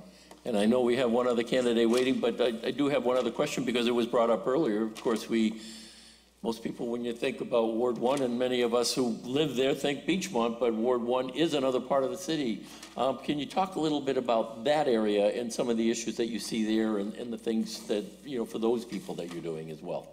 Ward 1 with precinct 3, precinct... Down in the Near the Immaculate Immaculate. Reception Yeah, area. so Joe. what I'm trying to do is, I think precinct 3 is pretty good. I think their streets and sidewalks need to be redone. They do have issues with parking, so I'm trying to accomplish that. And, but I think, I think Beachmont has a bigger impact than precinct 3 does. But precinct 3 they do have road issues, they do have parking issues, they do have sidewalk issues, and that's what I'm trying to Great. conquer. So that's what I'm trying to do for precinct 3. So All right. thank you Well, very much. Hopefully we'll be able to say congratulations at some point. Thank you very much. Thank you, John. All right, Joe. All right, thank you. Take care. Good luck. Thank you. Ward 1, Councilor Joanne McKenna.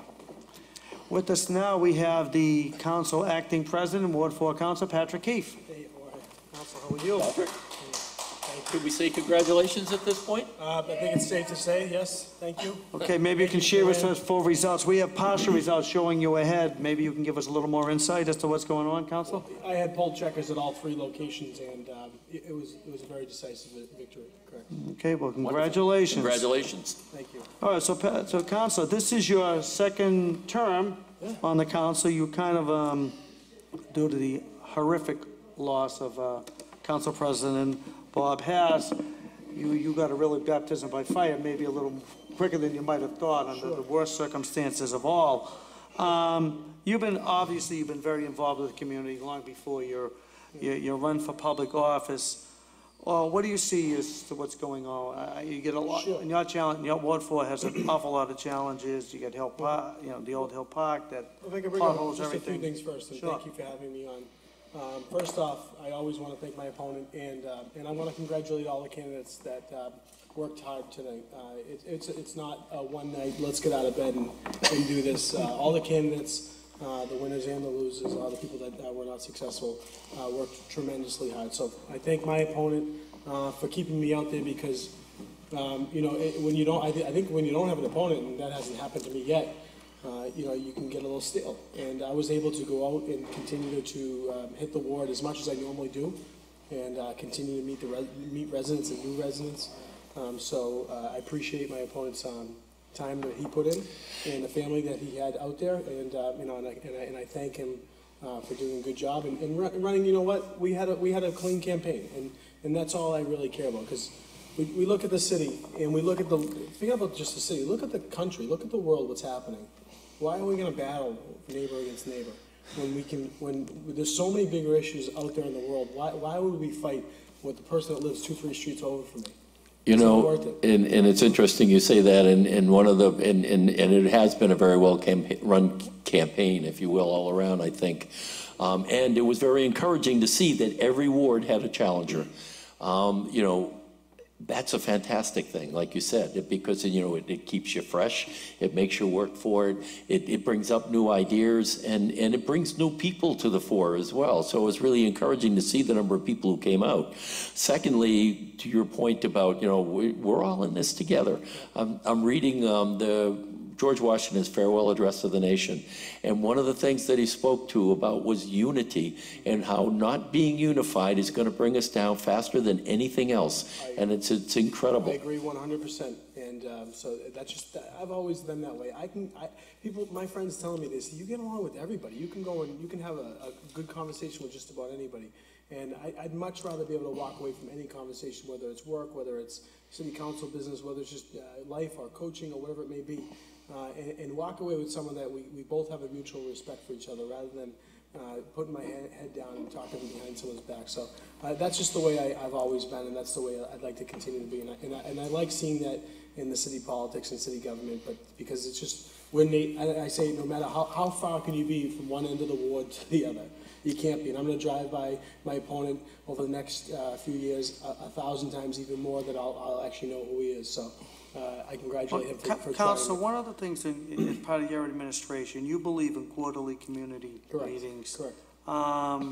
We'll be doing Tell the us next about one in December. that. Yeah, well, The good, bad, and the ugly with that. You get baptism by fire. You're inviting. I mean, for the most part, more seldomly you'll get compliments, but more often you're going to get, what's wrong, what needs to be fixed. And I noticed it, and I said this, a few years back when I was not a city councilor. I noticed that there was definitely room for opportunity to be engaging with your residents and soliciting feedback and asking what they want, outside of just going door to door. Because sometimes, in all seriousness, people don't want to be bothered. They don't want you to come to the house, and they don't want you knocking on their door because they think you're trying to sell them some energy scheme. So it's nice to invite them out for a cup of coffee on a regular basis, routinely, and ask them for their feedback so that you can go back and take it to the council or take it to the mayor's office or take it to the DPW or whatever it may be and help resolve certain issues. And tonight's results are a really big show of that. It was a very good victory. It was very decisive in the sense that I engaged with so many people over the course of the last 2 years, and I engaged with so many more, and I'll continue to, by getting their feedback and getting their trust. And the hardest part sometimes is when they give you a question or they give you something that they want done, and you have to give them the response that this is the way it is, and not necessarily in a negative way, but no, we're not going to do a certain thing because it just doesn't make sense, even though you may want it. So having to break it to them that way, I think that they gain, residents gain a certain amount of respect, and they said, well, at least I got the answer. And that's something I promised. My responsiveness is huge. Some people, they're dumbfounded how quickly I respond to them, whether it's via email or voicemail or a phone call or text or sometimes going to the house. And that's what I think is really important. That's the main part of my role. When we talk about the bigger picture in the city, we have 11 councilors and a mayor's office and different parts of city government and city services. I'm a ward councilor. Obviously, my biggest focus is the light that's out on Suffolk Ave. The light that's out, there was Haskell, and I went there and I was door knocking just 2 weeks ago. And one of the residents said, the light's been out at Haskell for 3 months. And I said, well, thank you for telling me. You should, and this is a resident that I actually talk to often. She's like, I really don't want to bother you with it. I won't bother me with it. Took a picture of the poll number. I wrote it down. I called up our contacts at National Grid. This was right before that windstorm. And our National Grid contact said, Pat, we had a lot of outages over the last week. We're going to get to it in the next 10 days. I assure you that. She saw me tonight when she went to the polls, and she said, by the way, they fixed that light. I said, I know they did because he emailed me last night and told me that it was confirmed that it was fixed. Those are the things that we like to be able to do. And that was part of the conversation we had with Ward 1 Councilor McKenna about being a ward councilor, how, you basically the boots on the ground. Oh, yeah. It's incredible. One other thing I wanted to point out, and John brought it up about, sadly, the passing of Bob Hass. You are now the interim, I guess, president of the council, and I just wanted to personally, as a resident of the city, saying how great a job I think you're doing in that position. I watched a number of meetings, and you're filling his shoes nicely. Well, there's sometimes during an election year, it's not something you actually want to do because you're under the hot seat so much. So I'm, the terrible loss of Mr. Hass and Councilor Hass, a friend of ours. It was tough, but I felt like, as a vice president, I filled that void and that role to my responsibility. Was I perfect? Absolutely not. I definitely learned on the fly. But I think I filled it really well, and honestly, and I hope to continue to do that for a little while, and then maybe give someone else a chance. But I think that I stepped up and did my duty as the vice president of the city council under that situation. Well, Patrick, you wouldn't have taken the position of vice president if you didn't take it serious. Obviously, when you become vice president, yes, in the back of your mind, you may have to run a meeting when obviously no one expected this. But it happened. Go on vacation and yeah, I exactly. run a meeting. Well, that was my hopes. The best honor that you could do for Bob Hass is do the best job you can, and you did a good job. Well, congratulations on your re-election. Look forward to working with you for the next 2 years. And I want to, real briefly, and I'm going to let you go because I'm going to go celebrate with my family. I want to thank my supporters, my family, Jen, and my kids, who I ran home after the polls. I looked at my daughter and I said, we won. And she goes, yeah, so what, I know. And I said, well, geez, no hog, nothing. And my son's a little bit more jovial than that, but my daughter's, she's an awesome kid, and she's very smart, and I think she had a lot of confidence in me. So I want to thank my family. How about your wife? My wife was totally excited. I mean, she works, and I said, Jen, thank you so much. I love you, and Mom, Dad, and the whole family, and all my friends and extended friends and family. Thank you so much. I love you all, and have a great night, Revere. Thank you so much.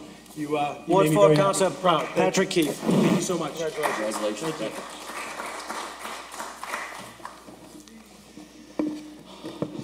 you. Okay. Next up, We have former Mayor Dan Rizzo. congratulations. Dan, please sit down. Last time we checked, there were 12 out of 21 precincts were in. You had topped the ticket. Do you have any more information you would like to share with us?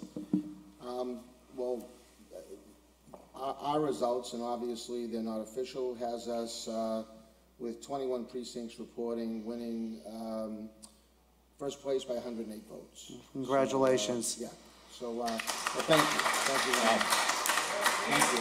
Well, it is a role you've been in before. You were city councilor for 12 years, and if recollection serves me correct, the last 2 times you were at large, you had topped the ticket, so some things haven't changed too much. How does it feel tonight? Well, John, it feels great. It's a great affirmation that people in Revere still respect the service that I've been able to provide them over the last close to 20 years now. It's actually scary to think about it, but 18 years. I'm feeling my age again. I can't stand this. Yeah. This is terrible.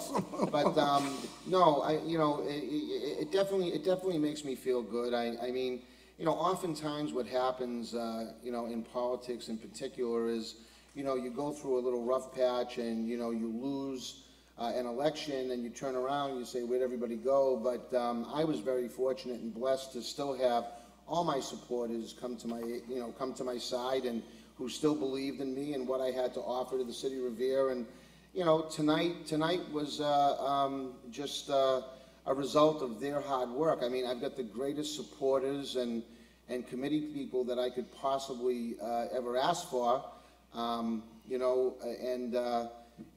think that, we have tremendous opportunity here in this city. This city is the same great city it was prior to some of the things that happened to us during my term as mayor back 4 years ago, actually 2 years ago, and then 4 years back to then. We went through an awful lot back then, and, we had some difficulties, whether it be natural disasters or contentious debates over projects and things like that. But this city, nonetheless, still has tremendous opportunity. And I'm glad that I can be one of 11 councilors, be part of that. And I think, as I say that, I do want to congratulate all the candidates tonight. Everybody, win or lose, to put your name on the ballot is a big deal. You're putting your name out there before the voter, and, you're essentially putting it in their hands. It takes a lot of courage and fortitude to do that. And so, the people who won, I think, obviously want to congratulate them, but also I want to congratulate the committees and the families of the candidates who weren't successful tonight. And I was just talking to one a little while ago before I came up here, and I said, I've seen a lot of great candidates run for office, and then if they're not successful, they never run again because they just feel as though it's not maybe, I don't have a chance or whatever the case is. But not a lot of people win the first time you run. Mm-hmm. And so, and in particular, I think in the city of Revere, I think they respect perseverance and hard work and getting your message out there. And so I just want to, again, congratulate all the candidates who were successful tonight and all the candidates who were not. I want to congratulate them for putting their name out there and be willing to serve our residents. Well, Dan, you said it very eloquently. My recollection, a very successful candidate, including yourself, you don't always win your first time out. Even George Colella, Bill Reinstein, Bob Hess, some of the giants in Revere politics, they had unsuccessful candidacies themselves at a certain point. And walking down those streets the first time, it's pretty lonely sometimes, and it's not easy. And you mentioned family. It's a tremendous, every candidate that's come up here has mentioned their family, the sacrifice, win or lose, what it takes out of them. It's a major commitment. Well, you're 100% right. And again, it's great when you win, your family's happy. I know my wife Jane, who's been with me since I first ran back in 1999. We've certainly have had our share of successes, but of course it doesn't feel so good when you're unsuccessful. But nonetheless, she stayed the course, and we've come back to where we are tonight. But I also have my brother who's here with me, my business partner for the last 31 years, my mother and father who have taken the ups and downs, my sister, my son Ryan who's here right now out holding the sign all day with us. And again, like I say, some of the best possible supporters that I could possibly ever ask for, not just supporters, friends. And I'm blessed. What else can I say? I'm very blessed to have people willing to stand out there in the cold and try to just get our message out that we're still here and we still want to serve the city in the best way we can. Well, congratulations. Thank you very much. Looking forward to seeing you for the next few years. Former Mayor of City Council at Large elect Dan Rizzo.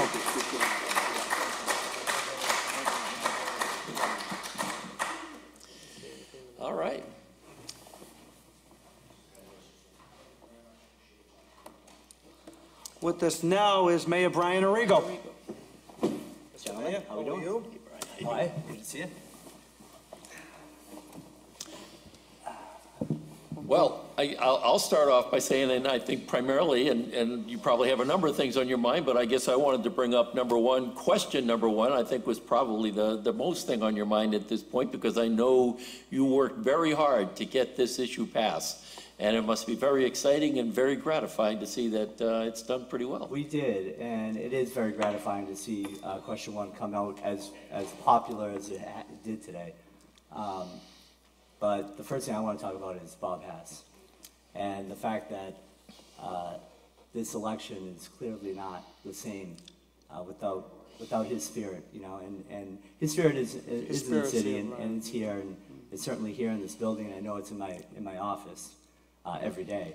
But it's just, I was out with a couple of people over the last week, and it just wasn't the same, you know, and it brought me back to, you know, previous campaigns, and you talked about, you know, knocking on doors, and it's lonely, right? And so I remember very, very vividly the first time I ran for office, which actually a lot of people don't realize was actually in 2005.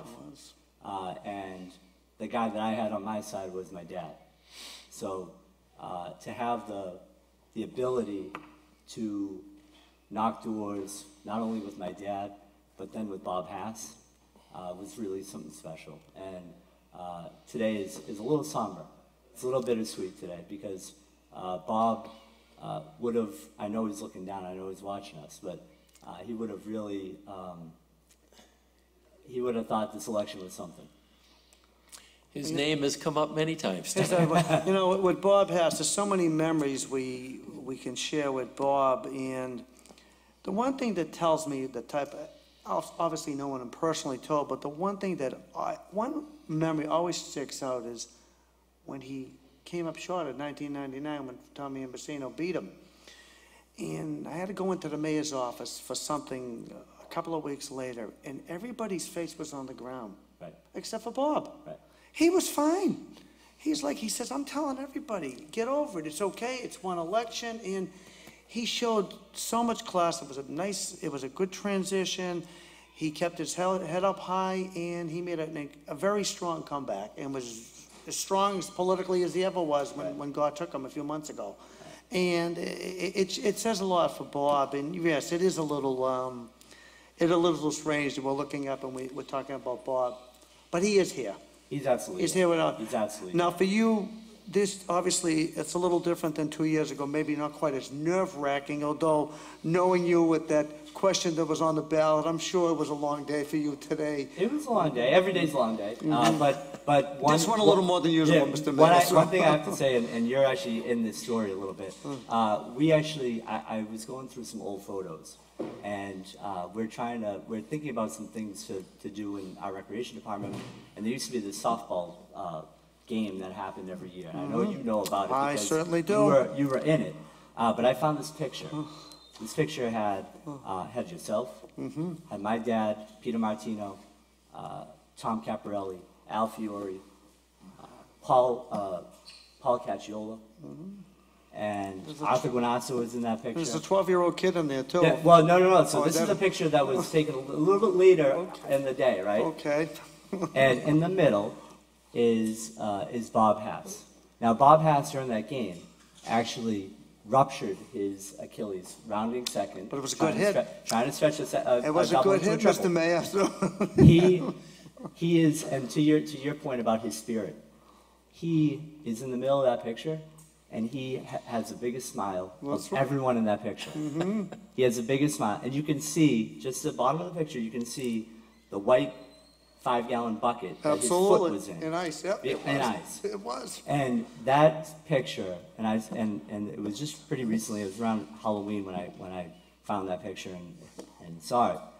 But that picture really captures his spirit and is one that I'm going to have to share with you and make sure you get a copy of. I would love that because. But to your point about when you're down and when you're at your lowest, and if that means losing an election, that's when your character comes through. And he showed it. And he showed that, you know, and when he lost to Tom, and when he showed the courage to face up to that loss and to be able to, have a smooth transition, really spoke to who he was as a leader and who he was as a person. And Bob is someone that is sorely missed nowadays. With all that said, I know you guys probably have a couple of other people that you want to interview. Question one was certainly a big success tonight. Did it come out, what we're showing is about a 3-to-1 affair. Did that hold? Right, and that's what our numbers showed, and it is a success. I think one thing that we take away from tonight is the fact that people are generally happy about the direction of the city. All, incumbents in the wards all won. We have essentially the same experienced council that I'll get to work with, and I look forward to working with all of them. I do want to congratulate every single person that ran for office, number one. As was said, putting your name out on that ballot is a big step. But certainly for the winners, it's a big night and a fun night. There's a lot of work to be done from now on. And we look forward, my administration looks forward to working with the council and working with everyone, because everyone who runs for office, and I truly believe this in the bottom of my heart, everyone who runs for office is looking for the greater benefit of the city, and that's certainly what we do every day in the mayor's office, and something that I look forward to working with anyone to do. Well, it's going to be an exciting next 2 years. You're working real hard. Why you want to be mayor? I ask you that. I have no idea why, but God bless you and your family. And look forward to a great next 2 years, right? Yes, for Thank sure. you. Thank you, guys. And Davian, I love you. Joseph and Jack, I love you guys too. Bye. Mayor Brian Arrigo. Oh, hello. Is that booby traps?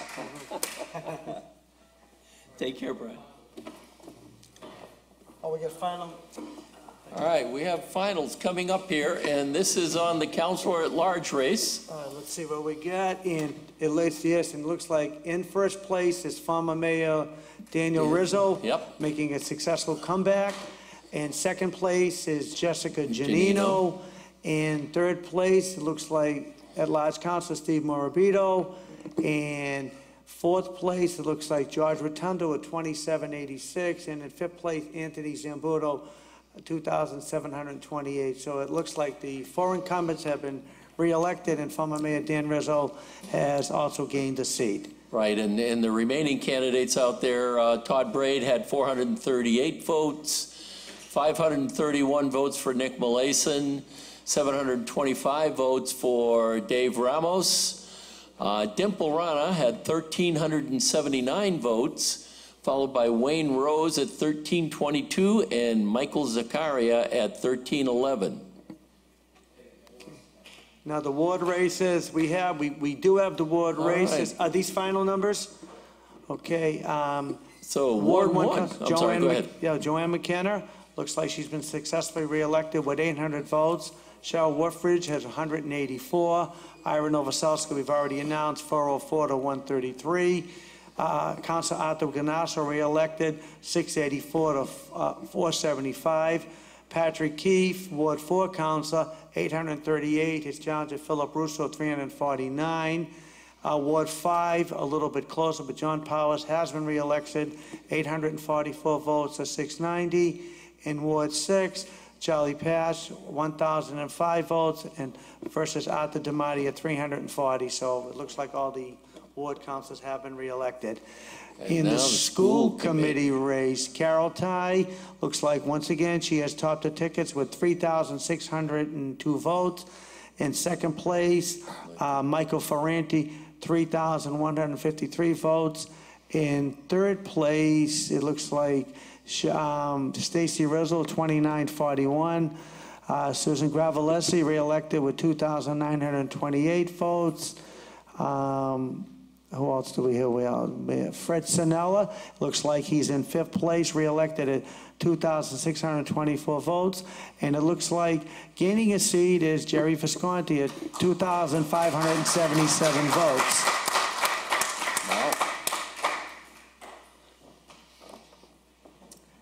George Rotundo. We have another candidate here, reelected City Councilor George Rotundo, at large. How are you, gentlemen? How are you today? Congratulations. You all. Well, Councilor, back in the winner's circle again. Congratulations. A little different year for me. Why don't you give us your thoughts? Well, on the election, in total? Whatever you want. I better be careful, but go ahead. I'll go. Yeah, that's kind of like a loaded question with me. I'll trust you. That's no, to be quite honest with you, I want to, say hello to my children, Gabriella and Amanda, and their friends who always tease them and say the counselor's daughter, which I think is kind of funny. But that said, this was an interesting year. We had question 1, which I'm glad passed, and frankly is going to help out a lot of seniors.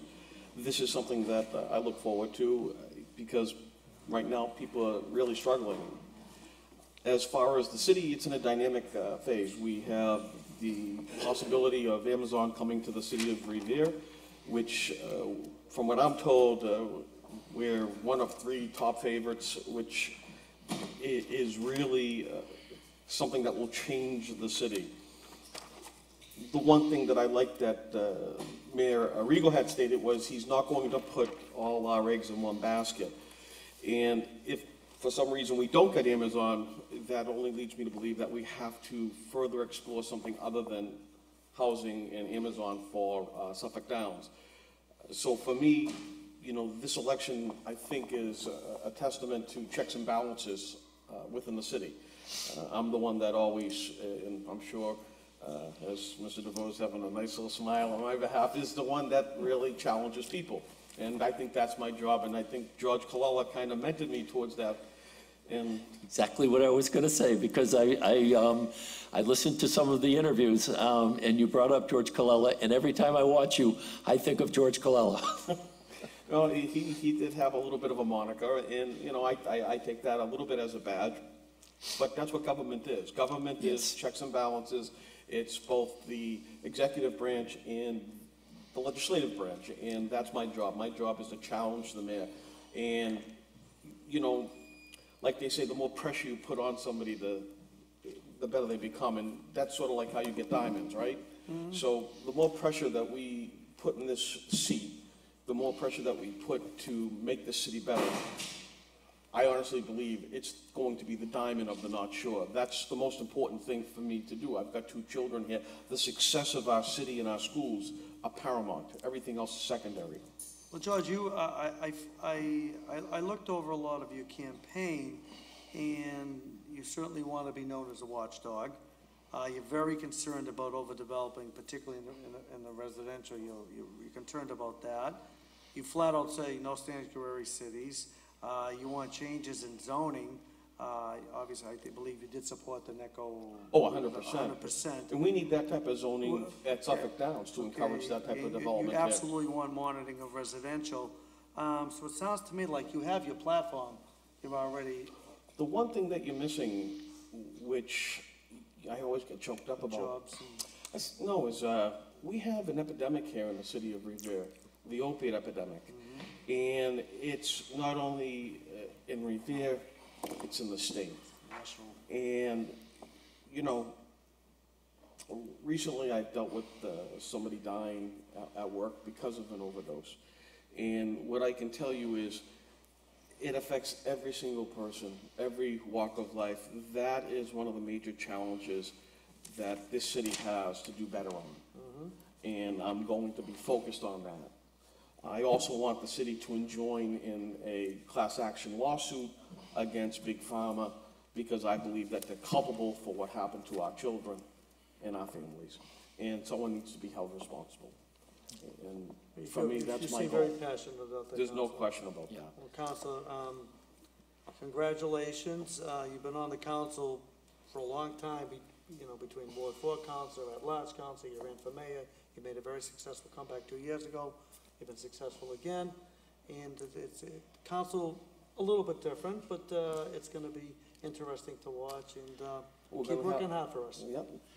And I have to say, having watched a number of the interviews in some of your candidate, your campaign, that's the word I was looking for, and watching you all the time up here on the city council on the bench, one thing that came through in all those interviews, and this is meant to be a sincere compliment in that you've got a nice soft side to you. You are a human. I'm a nurse.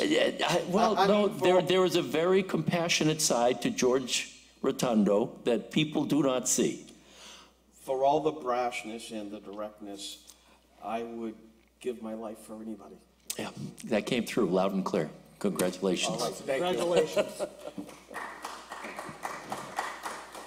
Newly re-elected Councilor at Large George Rotundo. Next up is newly re-elected School Committee Woman Susan Gravelesi. Susan, congratulations. Susan, how are you? Congratulations. Oh, I'll take it. So have a seat. All right, well, Susan, this is, you've been successful. This is your third term coming up? This is my third term, yes. Congratulations. Well, how does it feel? Tell us what your goals are. I mean, first I wanted to thank the voters for putting their faith in me. I want to thank my family for all their hard work. As you know, first on our list is a new high school. I know earlier tonight that Michael Ferrante was here speaking with you, and that is one of our top goals and our top priorities, with hopefully getting the funding secured and a space secured for a new high school. It will resolve a lot of problems in the city.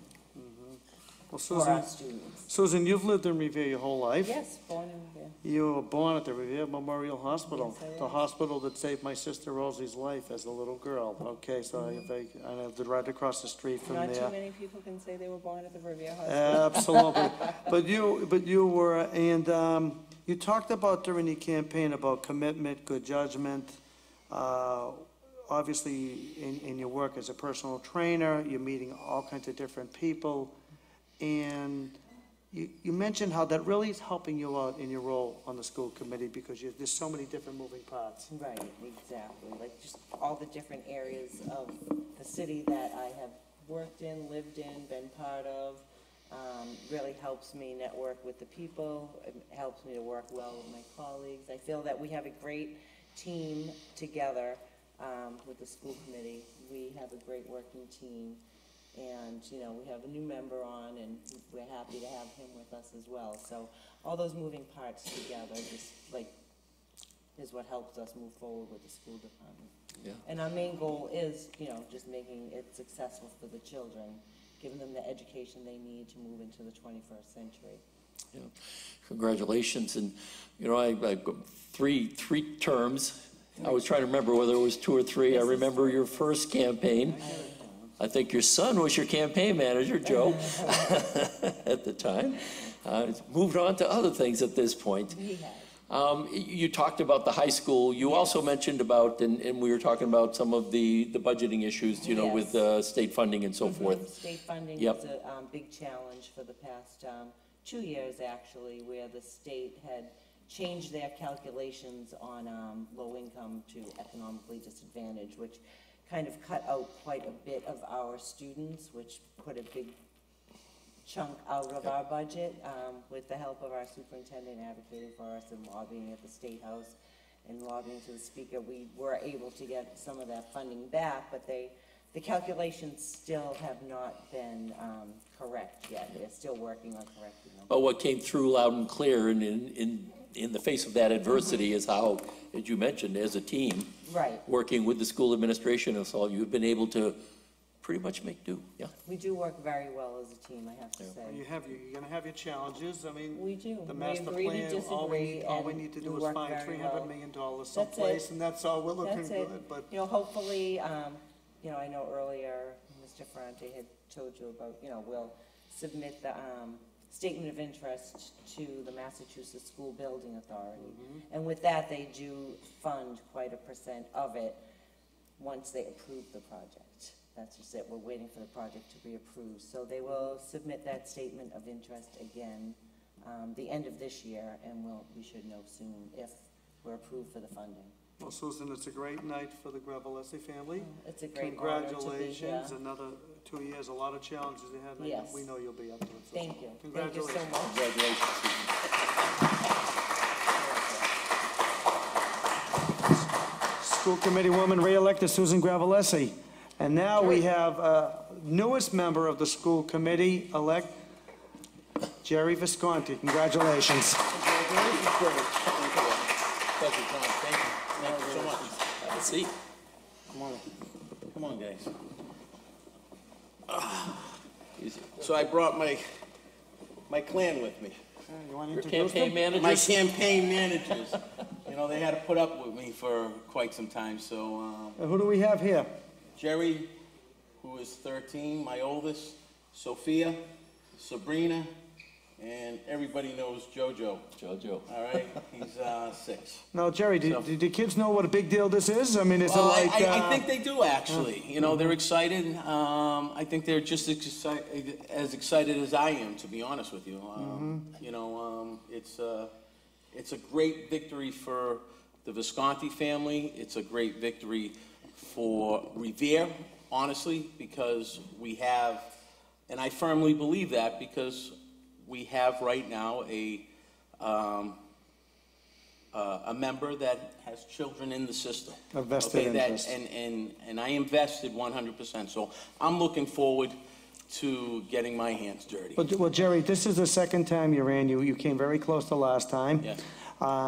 You ran a very, very hard campaign. You worked extremely hard. I mean, I saw you all the time out there, and it paid off.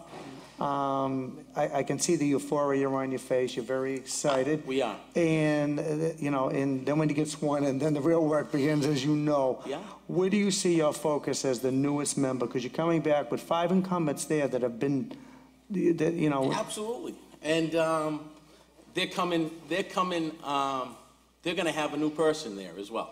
You know, so we obviously want to see a new high school, and that's very important. But the work begins now, Right. you know, and I'm looking forward to working with them. I think it's a great committee, and I can't wait to get my hands dirty and actually help make this school system better. I really want to say a couple things. I just want to first say thank you to my wife, Danielle, who has put up with me for the last few months. I should say, I want to thank my kids. I want to thank the supporters, the residents that we spoke to, and the supporters that have supported me throughout this campaign. And I really want to give special thanks to my father-in-law, Jimmy Rose. He was out there every morning with me for the last 4 weeks, you know, out there every single morning, and I'm grateful. And my wife Danielle just walked in the room. I want to give thanks to her as well. Jerry, this is your second campaign. It's successful, but right, you talked about it's a film. When you decided to run, and I'm sure the other candidates was the same thing. It's not just you. No. You're committing a whole slew of people. There's a lot that goes into this race. Your immediate Yes. family takes the brunt of it. It really does. And there's no guarantees, as you know. No, this was close. Yeah, it was close, but a win is a win is a win. A win is a win, absolutely. But congratulations. New blood on the, you know, Dan McGuire decided not to run for re-election. It opened up a seat. You jumped on it. You're successful. There's a lot of problems ahead. Just find us that $300 million or so, and we'll be looking real good over here. So congratulations Thank very you so much. much. I appreciate it. Thanks for having me. The best All for right? your family. Thank you. Thank you. Congratulations, guys. Newly elected school committee man, Jerry Visconti. Okay, and now we have newly re-elected Councilor-elect Jessica Giannino. Hi, guys. Hi, Jess. How are you? Thank you so much. How are you? Thank you so much. All right, Jessica, you've done it again. Finished very, very strong. You're re-elected. Tell us what's going on in your mind right now. I'm so overjoyed. This has been a very crazy 2 years, and it's hard to believe that this is my 4th election. Time flies by. It's amazing. It is amazing. I know I have down, you've been on since 2011. You were a teenager back then, were you? All right, isn't that scary? But it's amazing how already 6 years have gone by. You've been council president. Obviously, it hasn't been the easiest time for you lately, and I know there's a lot of stuff going on as far as that. But following your campaign, you want lower taxes, you want lower water rates, you want good development. Great. How do we do it? I think that, well, Revere's greatest challenge is also its greatest opportunity, and that is our development. We need to utilize all those very large parcels of land that we have so we can bring in the right development that's going to help businesses grow in the city and bring in new businesses. We have a lot of residential development. We have a lot of people living here. We have brand new schools, and we have many schools that are filled. So it's our job on the council right now to work with the mayor's office in bringing in the right development, which I think we have some really great developers that are working in our community right now. And I know my colleague Joanne McKenna spoke earlier about really being friendly to those developers and showing them that we want these new businesses. You know, all of our neighbors have these great developments like Somerville and Medford just got Wegmans, and I know we were overjoyed about Market Basket, but things are coming into surrounding communities, and we need to be on the cutting edge of that. And I think that our developments are a huge key to that. Well, Jess, I look at you, you're still very young, you've got a lot of experience already, and really, for the younger people, because people like me, we're not going to be around forever, and we need younger people to get involved. Obviously, you have that incredible long family history. Your family has been very well known and very highly thought of. But you have a big role to fill. People look at you and it's like, okay, all right, you know, Jessica started doing it at a young age. It's an idea to other people. Get involved. You're the future. We need people to get involved. And you know the sacrifice. It's not the easiest thing. People don't always call you to say hello, do they? It's very true. You know, but being on the council, you get the unique opportunity of being there for people when they're in very difficult times in their life and in very exciting times in their life. So as many certificates and happy moments we get to share with people in the city, there are also very difficult times. There are floods and power outages and fires and all of the very difficult things that we deal with on the council. But it's outweighed by all of the happy things and the good things we get to do for the community and all the positive changes we get to make. Well, you got an exciting new year, two years coming up. It's going to be exciting. There's going to be a lot going on. Yes. Looking forward to And you're looking for, I think you're up for the watching challenge. I am too, and I really want to take this time to really thank my family. As you mentioned, this has been a very difficult time for us, and this election was very, very different because I'm sure, as everyone knows, my grandparents were always an incredible part of my campaign. My grandmother was sorely missed on the campaign trail this year, but we're dealing with our own family challenges, and of course, you know, losing my grandfather was very, very difficult, and it changed the whole dynamic of the campaign. But I'm blessed to have the extended family that I do that stepped up to the plate to help us out, and my committee that really, really came through. Rose, who's going to be my new campaign manager, helped get all of our sign holders together and everybody organized, and I have a really, really dedicated team that's been with me for the past 6 years, and they're ready to do a couple more. So, I Well, wanna thank Jess, everyone. congratulations. Well, fantastic. I know it's a Thank difficult you. time for your grandmother. Well, you know how I love her deeply. And take it one day at a time and keep doing great work for us. Thank you, and thank you guys. Have a great night. Take care.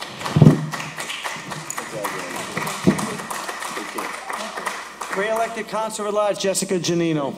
Next up, And we now have re-elected Counselor at Large, Anthony Zambudo. Thank you, Chair. Counselor, congratulations. Thank you very much. You know, there's always the debate, Zambudo. Forgive me, I do Zambudo most of the time, Well, so. both pronunciations are correct. Zambudo is the Americanized version. There you go. Zambudo is the Italian. Oh, thank you. Then I've been right all So along. we've both been right. We're both correct. And what's the saying? You can call me anything, but don't call me late for 100%. dinner or whatever. I just had some nice food at Domino's. I wolfed it down so I could run here. I didn't want to. I'm starving, so don't Yeah, mention don't anymore. talk You know, about food right now. We still haven't eaten I'm yet. very sorry. Well, tell us about Well, this. first of all, I got to thank some people Sure. quickly, and then we'll talk a little bit about the election.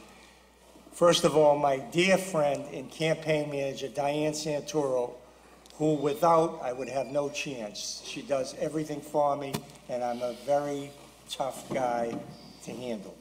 So I can't thank her enough. I love her, and she is a fantastic administrator.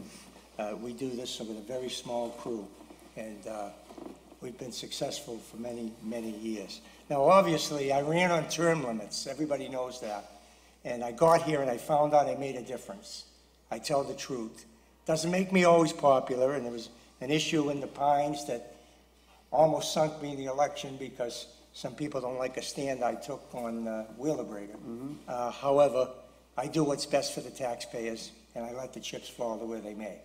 So anyways, we're not going to get into any of that. I want to also thank my sister Joanne, of course, who without her, I would never be in office, because she dedicated a big part of her life helping me get elected, and she was relentless, and that helped feed my zeal for getting elected. My brother-in-law Bill, and my brother Joe, and my small but dedicated committee, both on the street and people that make phone calls, and we do a lot of different things. My Bagel Bin crew / George Carlella crew. I'm proud that my dear friend, God rest his soul, George Carlella's people support me. Some of them in their 80s and out holding signs for me in the cold weather. Skippy D, Johnny D, Stephen, Mike DePaul, a lot of people. And they're just great people and totally dedicated. My dear friend Bob Radoazzo, who, does a lot of phone calls and stuff. Everybody has a different part. People have been with me since day one. Mark Cataldo, Jan and Bob Woodman, Mary Beth, of course, my oldest friend, Mark Barenko. So I've got just a tremendous amount of people. But the main thing is that it's not easy getting elected being the only Republican in Revere. It's not exactly a Republican. You're not city. the only Republican. Well, I mean, Revere the only Council. elected All right, Republican. okay. I know I'm not the only Republican. I have some good conservative friends, even my Grand Ninth friend. But we don't want to mention names here. You don't have your thing on. What's going on here? I That's had a fine. different suit on today. And Well, I changed- Tony, we're a little tight on time, so Okay, let's so get to the point bottom of line issues is, for the next 2 years. Bottom line is here, I want to thank the citizens for putting me back here. This will be my 10th term in office. Would have been 11 because we won and it was taken in a recount, but who's counting? The bottom line is I ran on term limits and I'm going to be serving 20 years at the end of this. So what does that say about term limits? That the term limits are determined by the people. The people have put me back here 10 consecutive elections. I'm eternally grateful. I'll always look out for the taxpayers and especially the seniors. The seniors are the people that put me back here. Well, Tony, what all I the see time. you as a survivor. I've seen you as a person. You're not afraid to stay your mind, but on the other hand, you're willing to work with people. You mentioned one of the giants of the city of Revere, George Carlella. Yes. There was a time that you and George weren't exactly buddies, and when George left us some years ago, you referred to him as almost like a father figure. He was. And here George it is. George Carlella taught me so much about being a city councilor because the one thing you had to do with George Carlella, if you were ever going to challenge him, was to do your homework. So he made me a good city councilor because I had to do my homework to go up against him. But I knew I was loyal, and we became best friends just before he died, several years before he died. But he was like a father to me in the end. I still miss him today, but he made me a better person and a better city councilor. And I'm eternally grateful. Well, and Tony, I'm eternally grateful to the citizens that put me back once again. I thank you all very much. Well, Tony, congratulations. Congratulations, Tony. Keep working hard for the city. Congratulations. Thank you. Councilor at Large, re-elected Anthony Zambuto. And now in the audience is another legend of the city of Revere, newly re-elected. She topped the ticket again on the school committee, Carol Ty.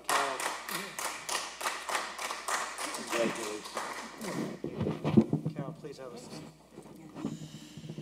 Well, Ed, we missed you at the Beachbond Improvement Yeah. Committee meeting tonight. He wanted to be there. I've been hanging out with John tonight and a host of other people. We missed you. Well, while you were at the meeting, we were talking about you, actually, and talking about your legacy, to education in this city. I mean, it's been a, hell of a career. The movie, of course, it has really been a wonderful life. I mean, I was your teacher, I was your daughter's teacher. My wife's teacher. Right. And so many other people, and I have had, it's wonderful. For all the times that I gave, I got back so much more tenfold. The old biblical saying that is what happens, and it has been great. I'm particularly grateful in this election. to, my partner Kathleen Heiser, to all the retired teachers who came out to support me. Evie Morris, who's always there. So many of the other people who have offered, Lucille Ferragamo, I can't name them all, but they all came out, they all tried to help. The people who offered to put signs just emailed me back and said, put a sign in front of my house and do that. Oh, wow. How's that? There you go. I usually have a loud enough voice so that that's not a problem being heard. Well, Carol, the thing is like, and Ed and I we were talking about you earlier, but very lovingly. Yes, you were my teacher. You were almost everybody's teacher. You've been in with the school system over 50 years. I happen to know you. It's still hard to call you Carol, as I always tell you. But here you are, 50 years or so later, you still care very much. And the one thing that you mentioned in your campaign is how passionate you still were. It wasn't like, well, I'm just doing it because I feel like doing it. You really are looking forward, and there are challenges ahead. I mean, we need a new high school. We have no room in so many places. It's going to take years. We need to get money. I know you've always been very fiscally responsible. And you want to stay involved. You really I do. You want to help. I would love to have a new high school. I remember when we went into this one, how we walked down the street with our books and carried them in backpacks and rolling carts and so forth. And what a wonderful feeling that was. And so I have good memories from the old high school, from this high school, which is an old one now. And I expect to be around for the opening of the new one. And even though it might take 4 or 5 years, at best. You're not going anyplace. We're not worried. I'm hoping to stay for Look, for anybody that knows Carol Ty, it's not just the school department. Carol is involved in anything worthwhile. Carol is involved in, you know what, I know from the work we've done with the community together and all the other things that you do. Carol Ty is there for the city of Revere. City is fortunate to have you. You did it again. You topped the ticket comfortably. I think you can almost smile and say you're pleased about that. I think you really are. And yes, it is a tribute how much people came out and supported you once again. It really is. I've just been touched by it in this particular campaign because I'm not quite as young as I used to be. And so to have people who will say, listen, you have done all this and now it's our turn to help you, I thought that was really a wonderful thing. Well, what goes around comes around, Carol, and this is in a good way. I truly am looking forward to doing a lot in the school system. We've had a good school committee. We had a wonderful superintendent in Paul Dakin. I thought we would have a really hard time finding someone there, but right in our own backyard was Diane Kelly. She's done a great job. We have wonderful administrators. We have teachers who work so hard.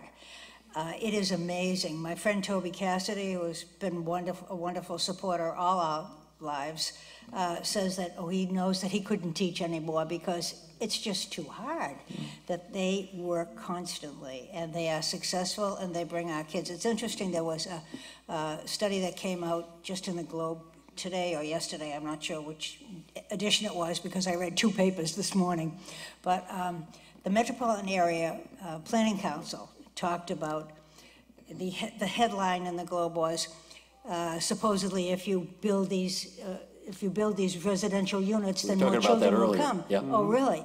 Well, that hasn't been the case at all, that we have had no building, and yet we've had an enormous increase. As a matter of fact, the highest increase in the Metropolitan Area Council communities. Yeah. How many I was just shocked at that. Over the 2010 to 2016. And I love the words that they used. They said, but in a cruel irony, we were deprived of funds when they reassessed what the formula would be for reimbursing for economically disadvantaged children. And that's what I think, what a cruel irony that they know that what our needs are, and still they haven't really moved for that. And beyond that, we need not only a fix-up for that particular thing, we need an ed reform too. Ed Reform 1 was wonderful when it came about, but that was the mid-90s. And we've come a long way. Our school population is very, very different. We have much greater needs. And we need that vision on the part of the people who represent us. We need representatives, senators, and a governor who will lead the way. Well, Carol, Thank you. it looks like that we're going to have you for a while. The next 2 years pose its challenges, and you've done it again. And it sounds to me like not only are you up to the challenge, you're looking forward to it, too. I always have. Well, congratulations. We're very proud once again. Thank Carol. you, dear. Thank you, Roger. Yeah. Carol Ty, topping the ticket once again, re-elected to the Revere School Committee. All right. We're coming up to final Well, results. We're going to do the final results at this point, and here we go. And here we are are. Now they do it at the end. Thank you. Okay, this is the final results. Topping the ticket, former mayor returning to the Revere City Council at large, Daniel Rizzo with 3,878 votes. In second place, Jessica Ann Janino, 3,767. In third place, Stephen Morabito with 3,103. In fourth place, George J. Rotundo, 2,797. And also re-elected in fifth place, Anthony T. Zambuto, 2,737 votes. Those are the 5 winners. They will be returning to the City Council next year. Rounding out the rest of the field, Todd Braid with 441 votes, John Correggio, 1,459, Nicholas Malazan, 533, David Ramos, 726, Dimple J. Rana, 1,381, Wayne Rose, 1,324, and Michael Zachariah with 1,302. The ward race, Joanne McKenna successfully gets reelected with 801 votes. Ward 2, Ira Novosalsi successfully reelected with 404 votes. Ward 3, Arthur Guanasso, 686 votes, winning re-election. Ward 4, Patrick Keefe, 840 votes. Ward 5, John Powers, 846 votes. And in Ward 6, Charlie Patch with 1,008 votes. All the councilors and ward councilors have been re-elected. In the school committee race. School committee, we have, let's see, we have Michael Ferranti topping, Carol we Ty. have Carol Ty, I'm sorry, topping the ticket at 3613. Michael Ferranti next at 3166, followed by Fred Sinella, Followed by 2954. Stacy Rizzo, and then Susan Gravelisi, 2941. 2638, Fred Sinella, and then Jerry Visconti at 2585. So those will be your school committee people for the next 2 years. 2 years. 2 years. And then finally. And finally, on the ballot question. one, we have the yes vote was 4,543, no vote 1,398. Okay. Well, Ed, another night. It's another night. It was a successful night for the incumbents. Successful night for former Mayor Dan Rizzo.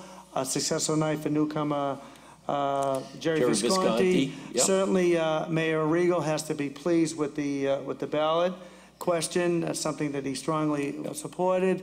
And once again, to all the candidates, even the ones that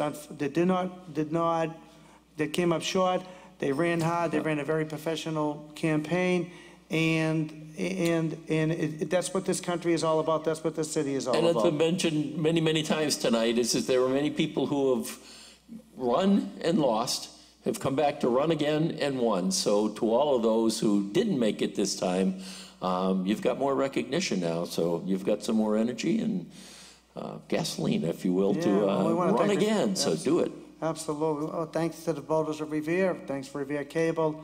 It was an exciting night. I thoroughly enjoyed it. Thank you, Ed, for allowing me My pleasure. tonight. Oh, it was great. Revere TV.